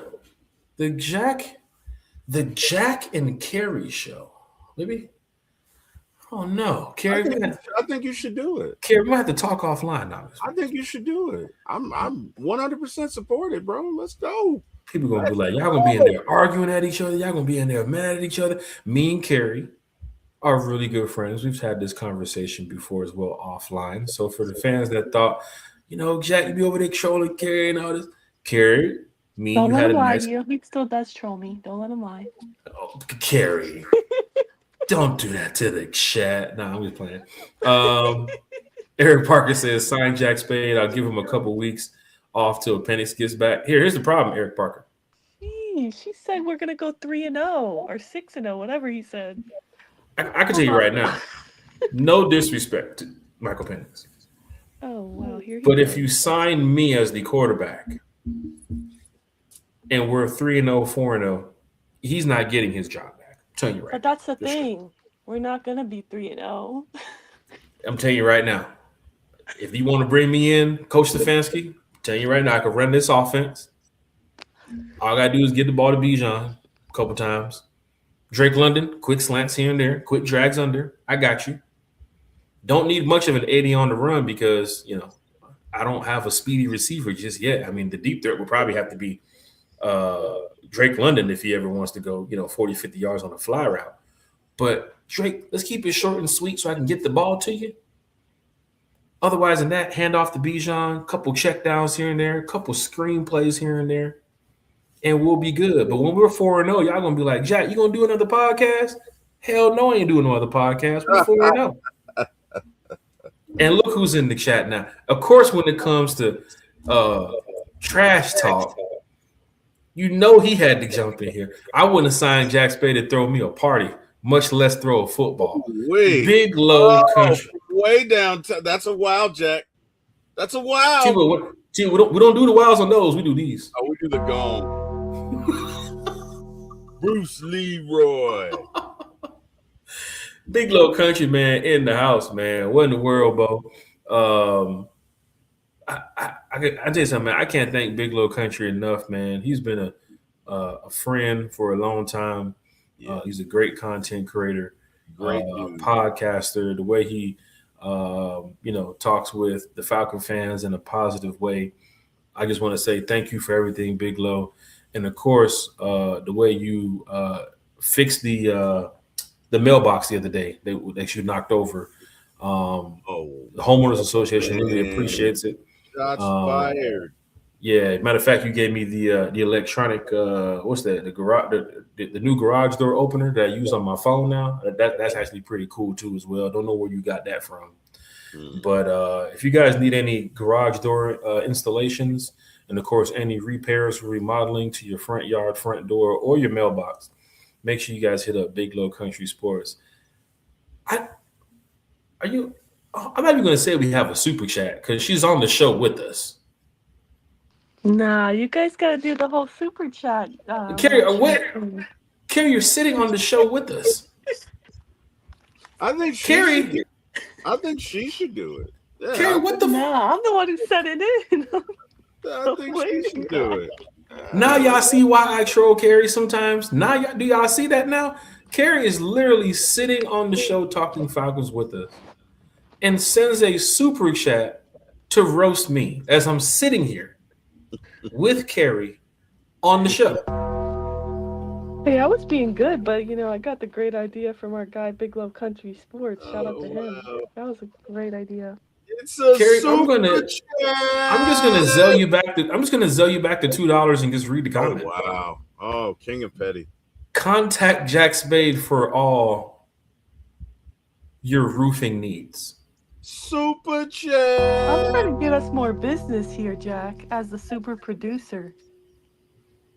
I will say that if you guys don't know what's happening offline, Carrie is also roasting me in the chats offline as well. Which my phone is dead. I can't read the comment that she said to me the other day in the chat. That is not true. But Country posted a video the other day about that was funny too as well because I'm looking at the video that Country posted in the chat, and it's somebody washing a car that they're detailing a car, and I'm like, why is there 2 laughing emojis on somebody detailing a car? So I hit the play button, and the guy is like, "It's you detailing the car." That's why. So the guy is talking. He's like, "Hey, come on down here to such and such auto detailing," and then the guy stops talking, and Country voice takes over as a voiceover, and he just starts going in on me about, "Make sure you come on down and get Jack's auto detail." I'm like, "Country, what the hell is this?" Oh wow! Started roasting me in the chat. I'm sorry. I thought that ad was supposed to be playing like in our intermission of the show of One Time for the Fan. Oh wow! That Carrie. ad is supposed to. That's a paid ad for One Time for the Fan, courtesy of Big Low Country Sports. I'm not really sure why that hasn't been played for the people yet. Oh my gosh! You know, she has a point. Why has it not been played? That's hilarious. I haven't even promoted my golf channel yet, and you guys have my advertising for some auto detailing. I don't do that type of stuff, Carrie. How? Carrie, you're gonna have these people really hitting me up like, Jack, you gonna come wash this car or what? I don't wash cars. I need that little gift that says, "You sure about that?" Oh my gosh. You're gonna have these people hitting me up like, Jack, Big Low told me to hit you up about this auto detail. Falcon fans, hit that like, share, subscribe button, man.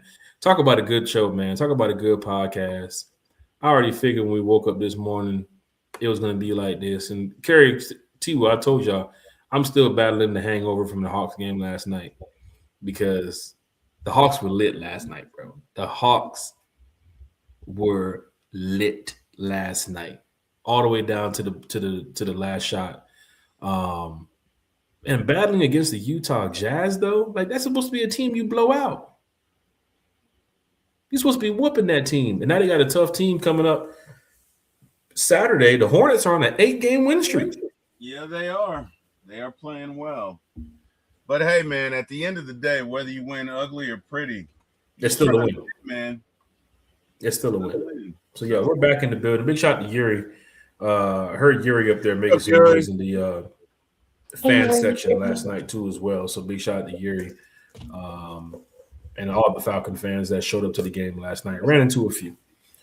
But yeah, it's going down in a major way. Even Chrissy Lewis is over here laughing at this stuff. You see what I'm saying? You're going to have people, Carrie, they're going to come in here with the jokes ready for me. You know what I'm saying? They'll come in here ready to roast. They were already doing that, though. Carrie, don't put the blame on me. You're getting these fans riled up to come roast. Where's Craig? I'm glad Craig's not in here right now. I'm just taking part. I'm a fan too, Jack Spade. I'm a fan too. Craig's working on his next shot for you, Jack. The Craig is working. He's working in the back on that grill because the drive-throughs are already backed up. Big shout out to Craig too as well. Don't forget, Craig, light salt on the small fries and use the 3/4 salt shaker on the medium fries. T-Will, what are you eating? It's something. I saw T-Will turn to the side a few times and he cut the camera off. He over there. Find out. I hear that rapper. I hear that rapper. I hear it. What is that? I don't know what you're talking about there. Let me turn my camera back on so you can see. T-Will's getting in the car. I have no idea what you're talking about, Gary. I was just clearing my throat. I don't. We're hungry. What are you having? Huh? We're hungry. What are you eating? I'm not eating anything, Carrie. Jeez, I was just clearing my throat. Okay. Nothing. Falcon fans, hit that like, share, and subscribe. It's Krispy Kreme donuts. It's donuts from Krispy Kreme because I got hungry. I didn't really have breakfast. Well, I had breakfast at like 6 this morning. So Big Love said you got crumbs in your beard. Yo, what? Nah, Crumbs in your beard. being funny. I do Sheesh. not. I do not. That's tough, Falcon fans. Big Low taking shots. Anyway, Hit that like, share, and subscribe button. Look, we almost had 3 hours for the podcast. yes, we are. I need to go take some Advil, drink some water, enjoy my day. Might even get out here. Country, you said you want to play golf, man. Now you in the podcast. We could have been out here. I would have been on this podcast a little bit earlier if you wanted to get on that golf course. Michael L says, I hope Stefanski doesn't bring Dylan Gabriel here. Thoughts? And then there were crickets. There were I just don't, Dylan Gabriel? I don't see that happening at all. I mean, look, man. Dylan Gabriel doesn't make this team any better. I did bring in Flacco. You know what I mean? Because you do want to win. Well, you know what? I'm not going to take a shot at the young man.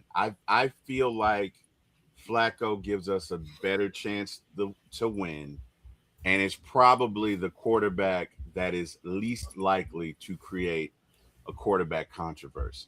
Right? You've got Penix signed for the next 2 years. We've been through enough chaos and controversy. Don't bring anybody in here that's, going to play really well. And I'm not okay. Let me step back. Obviously, it's about the name on the front, but you've already invested in Penix, right? So let's give him what he didn't get with the previous regime, a fair chance. Let's develop him. Let's put everything in here. And let's bring a quarterback that's good enough to win, but not good enough to create a quarterback controversy. I love it, T. Will. As Jack always says, we're the king of petty, right? Go ahead, Karen. I didn't mean to stop. No, it's okay. I was gonna say I love it. Like, be careful, DJ coming Biggs. around. Be careful. No, I love it. You guys are really coming around. It's like you guys got the Flacco fever already. I love it. Well, we're enjoying this Friday. I think the other day the podcast with Tidy, a lot of comments in the chat was assuming that me and T Will are not on the the Penix train, but we definitely are. Okay, I missed that. Okay. No, we definitely are. Oh, Carrie, you was in the chat. Chat, get him, chat. We saw you in the chat the other day, Carrie. Cook them, chat. Get them, cook them. I'll turn the fire on the pan on for you. Cook them, chat. That wasn't even about Penix, though. They were just doing the regular roast session. They were doing the regular roasting. I know. But I want the fans to assume that, when we talk about these things, we talk about on a level because they are talking points just to put out there. So if we find out next week or when the free agency starts that Kirk Cousins is going to be staying, that is something to talk about. So we have to bring that to the table here at one time for the fan. But at any point in time, we don't take no shots at any player in that uniform. Of course, we know with the respect of player family that watches the show, the people that love the podcast, and we are all in tune with it. What's up, Carrie? What's up, Carrie? I'm sorry. I said that mic is a little low. The mic is number 40 would like a word. You're on a different phone right now? Number who? number who? Falcon fans, hit that like, share. You know who, Jack. Stop it. You know right now. You know exactly who. DJ Big said, bring Winston in here before him. I got to hit the bell. He's not a Jameis Winston type of guy. I think T Will can tell you why. Not this again. Jack, I'm not gonna let you kill my vibe this morning. Okay. DJ Big asked the question. So let's just keep it at that. Right. We'll just keep it moving. I mean, hey, look it. If the Falcons if the Falcons quarterback, or excuse me, if the Falcons coaching staff deem Jameis worthy, then I got to ride with him like I would ride anybody else. A part of being professional. You don't have to like everybody you work with. I'm clearly not a fan of Jameis, but if he ever puts on a Falcon uniform, I'm rooting for the guy. Let's go. But hopefully we won't have to do that. But he was talking about before Dylan Gabriel. Yeah, I agree. Oh yeah, definitely before Dylan Gabriel. I mean, I would have I Winston mean, way ahead of Dylan Gabriel, if anything. that's Yeah. fair. Yeah, Right. that is fair. That is Now we fair. can talk about George Pickens too as well, Falcon Thank you fans. for putting that George in Pickens. context, Terry.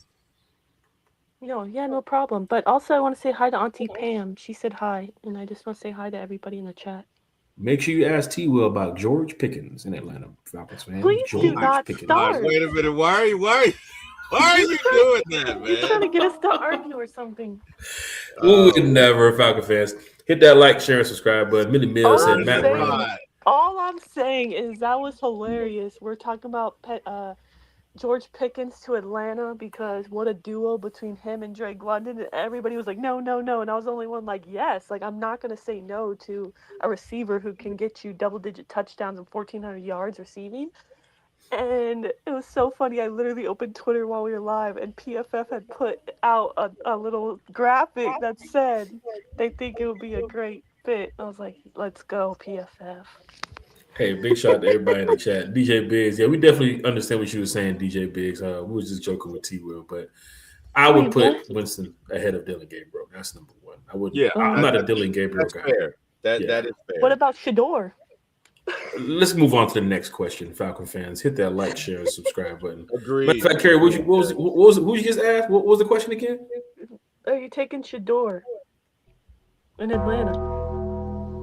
Falcon fans, let's just move on to the next question here. I'm not a big fan of that, Carrie. That's gonna, you know what that's gonna do. You already know what would happen if Shador was to end up in Atlanta. Number one, it's gonna start outside of the organization with, somebody that we all know very well who used to play here in Atlanta many years ago. And I'm sure he's going to have his say about his son being in Atlanta. And then, of course, the backup role wouldn't be a thing for him because I think Shador wants to be a starter, right? Okay. So maybe a team like the Jets, the Dolphins, Arizona. Good luck to him. Did you see that the Browns said that they don't have their starter yet? Right. And that's why I was telling T-Will this morning about the ESPN show where they said Deshaun Watson's coming back. So whatever battle is getting ready to happen, it's going to happen in a couple of weeks or a couple of months when camp starts. The Todd Monken pictures with him and laughing with Shador, that is perfectly fine. But Deshaun Watson still comes back. And they're going to have some type of battle going forward. Or if they don't want to continue with Deshaun Watson and he hits the marker or he's gone, then they're going to bring in another quarterback. I don't think it's solely Shador's job just yet, So we'll get a chance to find out what's going on there. Michael said, "Don't forget though, Penix wasn't their pick at quarterback. They owe him nothing but a shot." Something that we talked about too as well. That's sure. Terry Raheem's guy. You could say that about every player on the roster, really. Now the funny thing about it, Harry Douglas said it this morning, and I just use it as a talking point before we wrap it up. Harry Douglas said, every new head coach wants their quarterback of their choice. I see where Michael L's coming from this point of like, that's not their guy. Right. They just have to give him a shot. If it doesn't work out, they can move on. And that's when Harry went on to follow that comment by saying the 2027 draft is loaded. He was not speaking about Penix. He was talking about another quarterback in a different situation. He was not talking about the Falcons. Harry was just talking freely with the panel.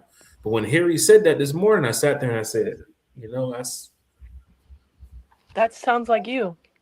Not saying it sounds like me, but I said it the other day. Oh, okay. Talking to some fans. Harry Douglas says it today.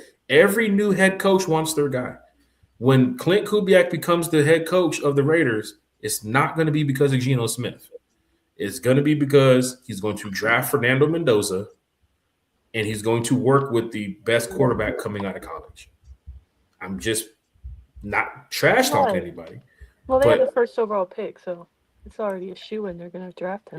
It's probably going to be Fernando Mendoza. And that could be why Clint Kubiak said, hey, I'm not fine with Atlanta. We don't know what's said in these interviews. We don't know.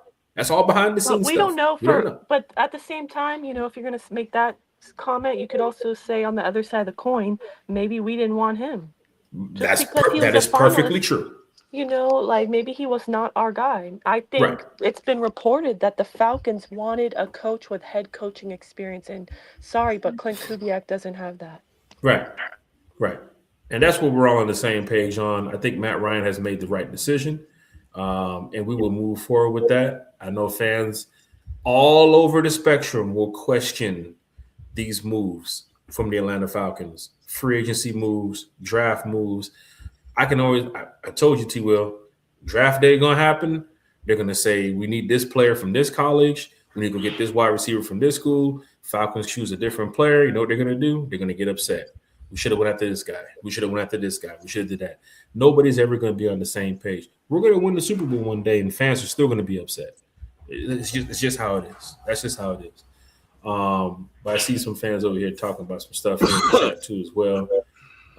Christy Lewis is in the chat. Nathan Floyd is over here in the chat. I would rather see them sign Trubisky as a free agent before trading for Dylan Gabriel. Mitchell Trubisky. God, not the cookie man. Falcon fans, hit that like, share, and subscribe. Got my boy D. Craig in the chat. D. Craig said, "Don't get Kerry started, Jack, with the quarterback talk." Kerry came in here with the quarterback talk. I ain't saying nothing about the quarterback talk. Kerry came in here ready to go. She came in here guns blazing. No, I did not. Right. No, Kerry did not. I was talking about the Matt Ryan thing.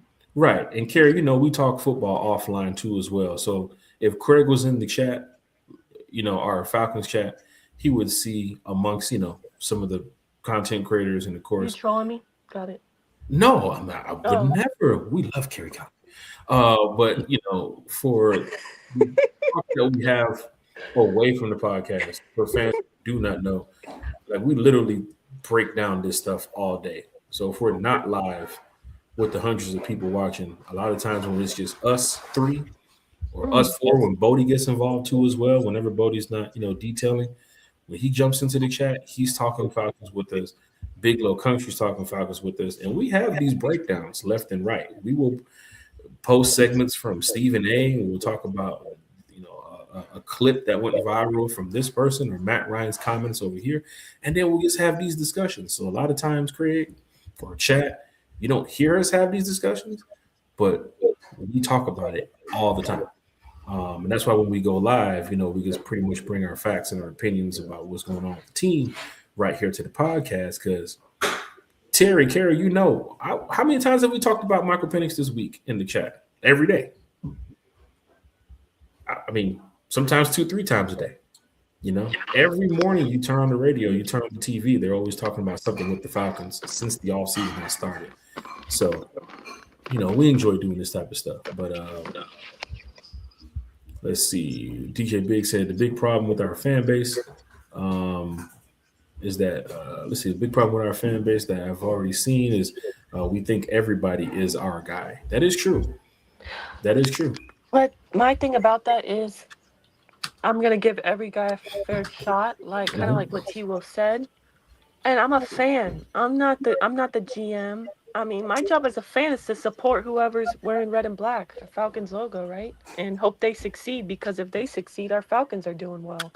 And that's the ultimate goal. So, yeah, I'm obviously higher on some than others, but I'm still going to support whoever's on the Falcons, including number 40. Yep. Eric Parker says Stefanski had options and knew the quarterback situation before he came here. I think he wants to work with Penix. That is something to look after this season too as well. The thing about it is we can't fast forward time, and we want the best for every single player in every single situation. But if we have another losing season, not saying on the Penix, Stefanski is going to be in the hot seat with the fans. Matt Ryan is going to be in the hot seat with the fans. Jeff Ulbrich will be in the hot seat with the fans, because we're built for success right now on paper. That's what we're looking at right now. Everything's on paper. We haven't touched the field yet. So let's just hope and pray that everything works out well. Players have to remain healthy. That's the number one thing, remaining healthy. And I hope, we definitely get to the level of success that we're ready on. Let's go ahead and start wrapping this show up, man. We're 3 hours, y'all. 3 hours. Like, T would have already ate breakfast and lunch on the podcast. And it was delicious. I'm sure Carrie already ate her breakfast too as well. I woke up and went. I mean, since you brought it up, Chad. Jeez, T-Will. Well, T-Will. hey, man.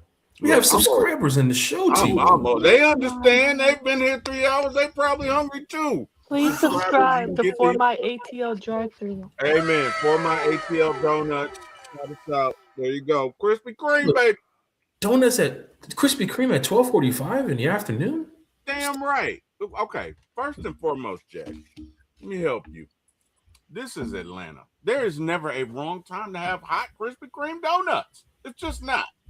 It is like a little, it's like a little slice of heaven. It's like a little slice of chocolatey goodness that just starts off your day great.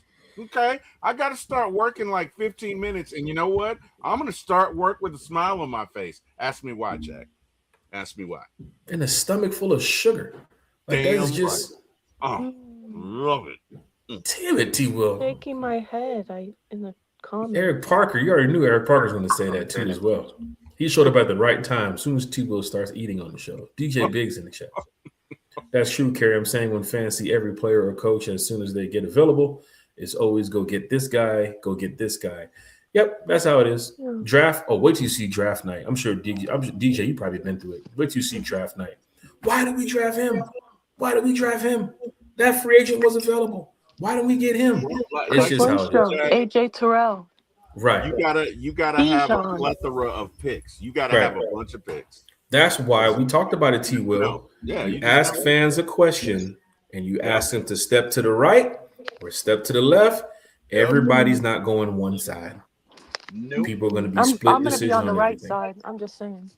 Oh, Carrie's always with the organization. Right is in you get right or you get left, or right is in the opposite of wrong. Which right. Both of them. Right. Both of them. Because they're both the same thing. Both of them. Both of them. Big shout out. Hey, man. Big shout out to Carrie. I'm sure she's going to plug her oven cleaning business coming up, too, as well. Carrie's getting ready to start that in the next couple of weeks, trying to get these coins up to come back to Atlanta. Falcon fans, hit that like, share, and subscribe button. Oh, don't do that. Don't do that, Jack. What? Don't try to sneak that in there. Sneak what? What sneak? I ain't sneak nothing in there. Wait, I missed it. Can you repeat it? I'm sorry. I really did miss it. No, Carrie, we're talking about giving shout outs. We're talking about giving shout outs. That's not what he was talking about. That's not what he was talking about. Carrie, we're talking about giving shout outs. Chat, no need to say anything, chat. No need to say anything. That's not what he was talking about at all. Okay. Before we leave, can you just highlight the last of the comments? Because we got a lot of Falcons fans in the chat. Oh, yeah, definitely. Oh, man. Let's start off here with Craig. For $2 a week, you can donate towards Jack getting better internet and set up to do podcasts. Help Jack get off of Big Low's roof. Oh, wow. Craig's in the chat. Oh, wow. Shout out to Craig. Shout out to Monte Carlo. You guys are awesome. Kiss my Converse. You guys are great, honestly. Chrissy Lewis is in the chat.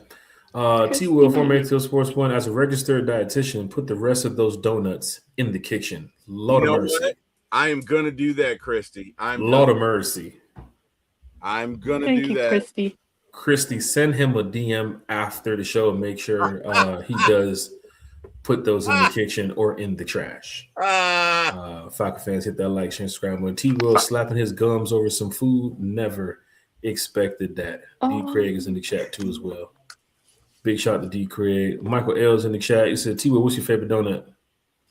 Chocolate, of course. Of course. Like chocolate, like the chocolate icing. Chocolate ice. Chocolate ice on a glazed donut from Krispy Kreme. Especially when they're hot. Oh, my God. There's nothing better. There's just nothing better. All right, Michael L's in the chat. I got a new this or that. Krispy Kreme, or what's the other one? Oh my goodness. Duck Donuts. Yes. Donuts. It's not a donut place. Yes. You get Yes, it is. No, I'm sorry. I'm saying it's not a donut place that I'm thinking about. The brand? You talking about? It's Krispy Cinnabon. Kreme. Oh, Cinnabon? Yeah. It's a this or that. So Carrie, Krispy Kreme or Cinnabon? Which one are you choosing? Honestly, neither. Damn. Okay. Carrie, y'all got Krispy Kreme before? Yes, we have both of those, but if I have to have a donut, I'm having Duck Donuts because they literally make your donut fresh to order in front of you. Like the donut toppings, everything. It's fresher than Krispy Kreme, but I'm honestly not a donut person. I don't know if that's controversial, but give me a fresh New York bagel all day. Okay. Jack? Big shout out to the Dixon Way in the chat. I would go. I ain't gonna lie, man. I'm not a big. You're not a big donut Not, person either? CT was not a not big impressed. Krispy Like, Kreme fan for personal reasons back in the day. But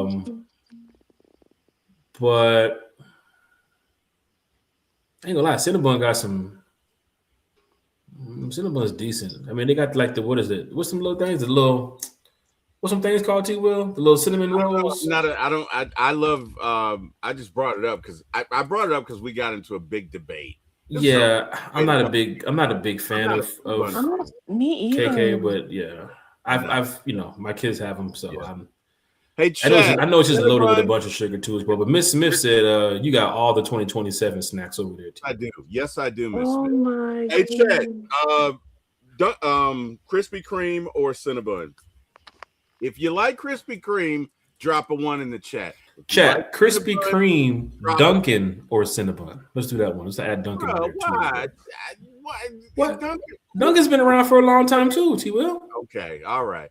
Krispy Kreme, if you like Krispy Kreme 1, if you like Cinnabon 2, if you like Dunkin' Donuts, drop a 3. Let us know how you feel about it. Krispy Kreme, chat. This or that for y'all. Krispy Kreme 1 with the 1, Cinnabon with the 2, Dunkin' Donuts with the 3. No, not Dunkin' Donuts. Oh my. Carlos says 1. Well, Carrie, drop a 1 or 2 in the chat. Carrie. She doesn't like donuts, Jack. She's not really dropping either one. I said, okay, if I had to pick, like gun to my head, I'm picking 1, but I really don't like donuts. I don't know, that's controversial, but they're too sweet in the morning. It's too much sugar. It gives you a stomachache. Krispy Kreme is just loaded with sugar. Making me pick Jameis Winston for my quarterback. I mean, if I gotta pick him, I'll do it. But I'm just saying, it's just too sweet for me. I'm not a big sweets like that. Jack, that deserves a wow, sir. That deserves a wow. That was woven together like a tapestry of awesomeness. That deserves a wow. Thank you, sir. Appreciate that. All right. Falcon fans, hit that like, share, and subscribe button. I see some people in the chat. 82 Money Caller with the 1. Dixon Way with the 1. My brother says 1. DJ, everybody said Krispy Kreme. Shout out to the chat. Shout out, chat. Thank you. Yeah, Holla at your boy. You know what Craig it is.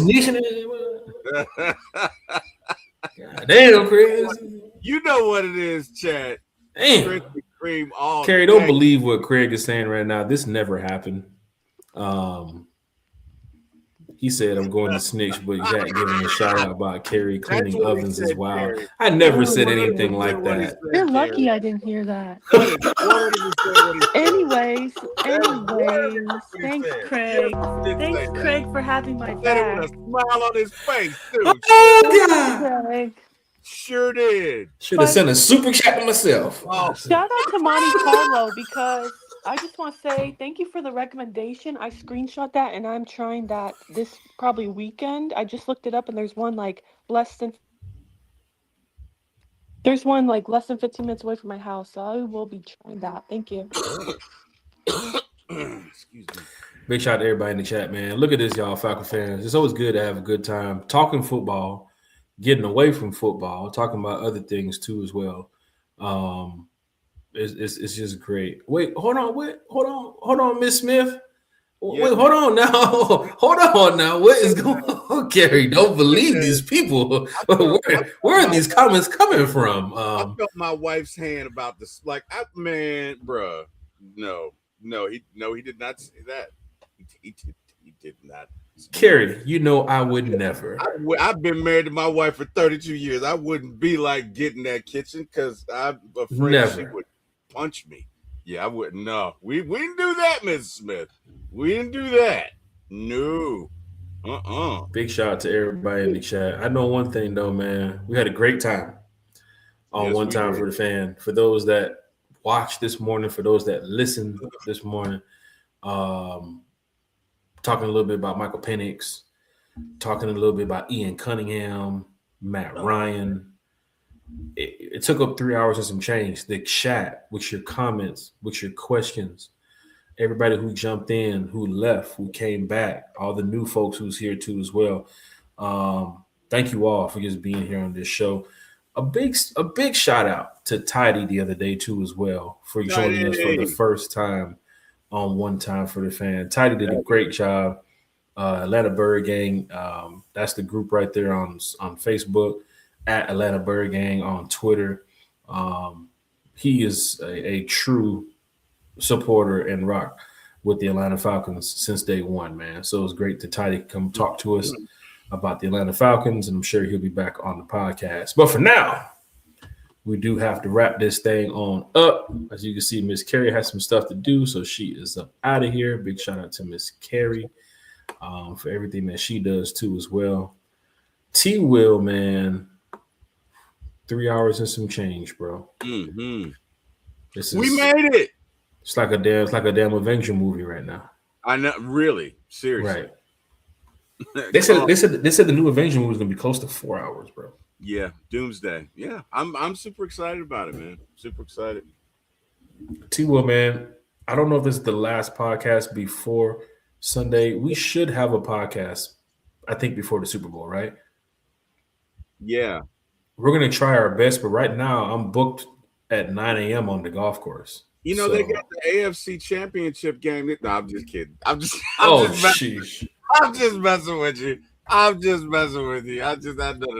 No, I mean, I don't know, man. Like, so Saturday, I gotta work Saturday. You know what? I can't do it Saturday because I gotta go. I gotta run some errands for the wife. So I can't do it Saturday, and I gotta work Saturday, so I can't do it.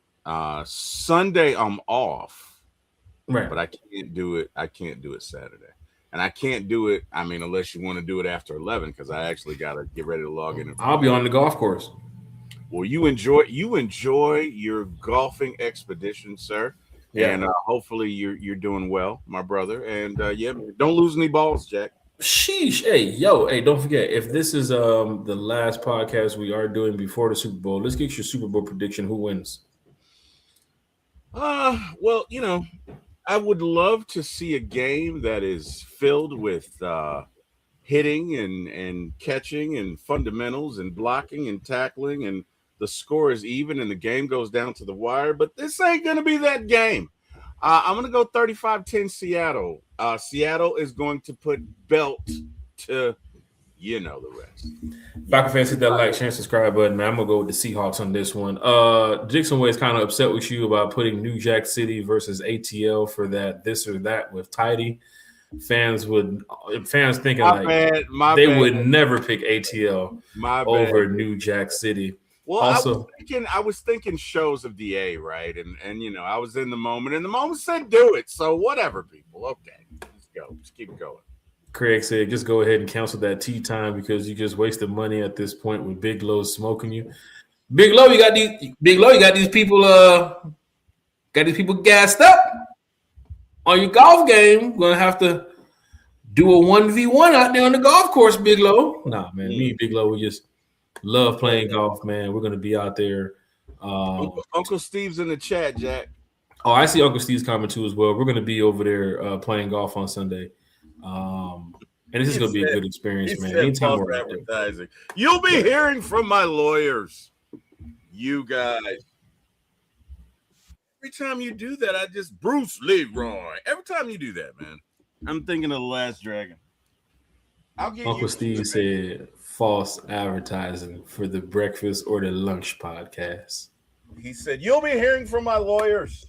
That's what happens when you got a podcast, Uncle Steve. If the time runs over, the time runs over. That's what happens when you got money, when you say you'll be hearing from my lawyers. Only people with money do that. I'm just saying. People are calling out. I need a stream, Jack versus Big Low, to prove who is the best. I know I'm ready. Man. Well, I didn't want to say this, but I know I'm ready. Are you sure, Jack? Are you? I know I'm ready. Are you sure you're gonna be there on time, Jack? Man, I got my club. I'm looking at my clubs right now. Are you sure you're gonna be there on time, Jack? Some way, somehow, as soon as Larry said that, the clubs that made its way from the car into the house. Is that what happened? I'm just saying. Oh, wow. I'm just saying. Craig said can't sue the homeless, aka Jack. Well, I can't wait till we do this.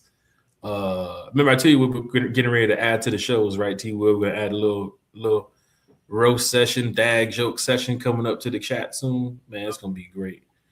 Hopefully Craig will be in here for that if his minutes don't run out on the cricket plan that he is on. Big shout out to Craig and the chat. We could do it already, Jack, and just have a roast session because the fans seem to love to roast you, buddy. I mean, it's like they get up for it, man. I don't know. I got thick skin when it comes to these type of roasts, man. I just try to keep it professional on the podcast, but if we offline roasting, I'm using, certain words, and, I don't want to get nobody in trouble. It's elevated if you're offline and doing it. Right. Mr. Smith said last time we saw Lowe doing sports on stream, he pulled his hamstring. Oh my God. That deserves Miss Smith, that deserves an Undertaker. You also get a bruh. Miss Smith, you also get a sheesh. You gave her 2 Jack for that. You gave her 3 Jack. I'm telling Miss Smith, you also get it. I'm telling Lowe, Jack. I'm telling Lowe. I'm telling Lowe what you did, sir. I'm just saying. You're Miss Smith encouraging Mrs. Smith to take more shots at him. Miss Smith. Hey, let me tell you something. Anybody who's on my side of the roast, you on my team. First pick, we picking on the roast session. I got Miss Smith. Anybody else can get whoever. Look, Uncle Steve. Uncle Steve said, "Wow, look at that one." Miss Smith, don't forget now. Miss Smith said, "Wait a minute, Jack versus Big Low. I remember Big Low doing that damn video." 82 Money Caller said, "Y'all done it now." Y'all done it now. Shots fired. Oh no, hell no, man. Y'all done up and done it. Wait. That's a song too, Will. Yep, that's rap. I'm trying to think who is that? Y'all done up and done it was Country Boys. That's on the ride. Yeah, that's Field Mob or that's Dirt. Is it Field Mob? That's Field Mob. Yeah. That's a classic, man. I can't remember who the artist was. Man, y'all done up and done it. Falcon fans, man, we done up and done it too as well, man. 3.5 hours. Now we can go ahead and get to these shout outs, man, because T was about to start it up at the job. I got to take care of some stuff myself. And it's just going to be a busy day for both of us. But if we're not back by Sunday night, there's definitely not going to be no podcast because the Super Bowl is going on. I'm sure people's going to be with their family and their friends, talking Falcons and eating good food and enjoying some good drink. Make sure you all are safe out there wherever you're going. I'm sure some people might be having Super Bowl parties and stuff. 82 Money Caller says Nappy Roots. That's who it was. Nappy Roots. That's right. Nappy Roots. That's right. Man, I love that song. That beat was hard too as hell, though, man. Yes, it was. Yeah. Yes, it was, sir. 100%. Big shout out to Uncle Steve in the chat, man. Look. Uncle Steve. T-Will, man. Let's get to these shout outs, man. Let's wrap this thing up. Let's do it. To everyone in the chat who joined us, we thank and appreciate you guys. Hey, man, we love talking Falcons with y'all. We love talking football with y'all. We love talking light with y'all. And we love you guys being here every time we go live. And we thank you and appreciate you. Mr. Jack Spade, I can't thank you enough, sir. Without you and Eric Parker, I would not be here. So to both of you gentlemen, hope you have a great and amazing day. Thank you to the wonderful, illustrious Miss Carrie for joining us. As always, appreciate you, Miss Carrie. And thank God Almighty for waking me up this morning and allowing me to get to this show. Last but not least, you guys want to check me out, you can see me at For My ATL Sports 1 on YouTube. If you dig ATL Sports and if you love TV series and movie, holler at your boy at For My ATL Movies 1. Peace. Jackets on you. Look at your boy. Uncle Steve said, if y'all stay on any longer, J. Cole will release another CD.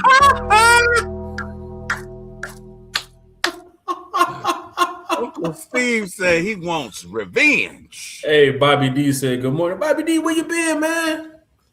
3 hours and some change. Bobby D done jumped up in here, man. He said much love to one time for the fan. Big shout out to Bobby. Revenge.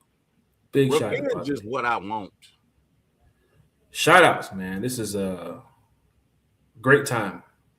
My man to be a Falcon fan. Revenge, and I will have it. Oh, we have a very interesting offseason ahead of us. One Time for the Fan will be here every step of the way as much as we can. As you can see, the podcast keep getting longer and longer. We just enjoy talking Falcons football with each and every one of you. Y'all are great. And from the chat this morning, we were going to go straight to our talking points and our topics. It took us a whole hour to get to it just because of the chat. The questions, the comments, just the love, the appreciation. We definitely appreciate everybody from the chat, people watching, people listening, people who jumped in here to talk with us today. A1 Forever, Bobby D, Michael L, Auntie Pam, Megan, FF Will was in the chat too as well. Playboy Trey, Waterboys was in here earlier too as well. So many people, man, talking Falcons, Big Low. And like Tidy said the other day, you say some names and you can't say all the names. You don't want to leave anybody out. I'm saying it to every single person that commented in this chat today. Thank you. Big shout out to Georgia Clay too as well. The super chats today. Just all the love and respect that y'all have for One Time for the Fan, we have for you all as well, which is why these podcasts end up doing 3.5 hours. Mm-hmm. Y'all are amazing. So continue to bring that support to One Time for the Fan, and we will continue giving y'all what y'all want. If y'all checking in from YouTube right now, hit the like. The like's over here. No, it's right here. Hit the like. If y'all on Facebook, hit the like. If y'all on Twitter, hit the repost, retweet, whatever it is, that little heart. Just go ahead and tap it one time. Tell your Falcons friends, tag your Falcons family. Sunday nights at 8, Wednesday nights at 8, Friday mornings. T-Boy, we started at 9:30 today. It is now 1 o'clock. Yes, sir, we did. It's now 1 o'clock. We got after it. Look, if y'all on Instagram, right there. If y'all on Instagram, right there. If you're not following One Time for the Fan on Instagram, there it is right there. Head on over, drop a follow. We can talk Falcons football offline. We do this all the time.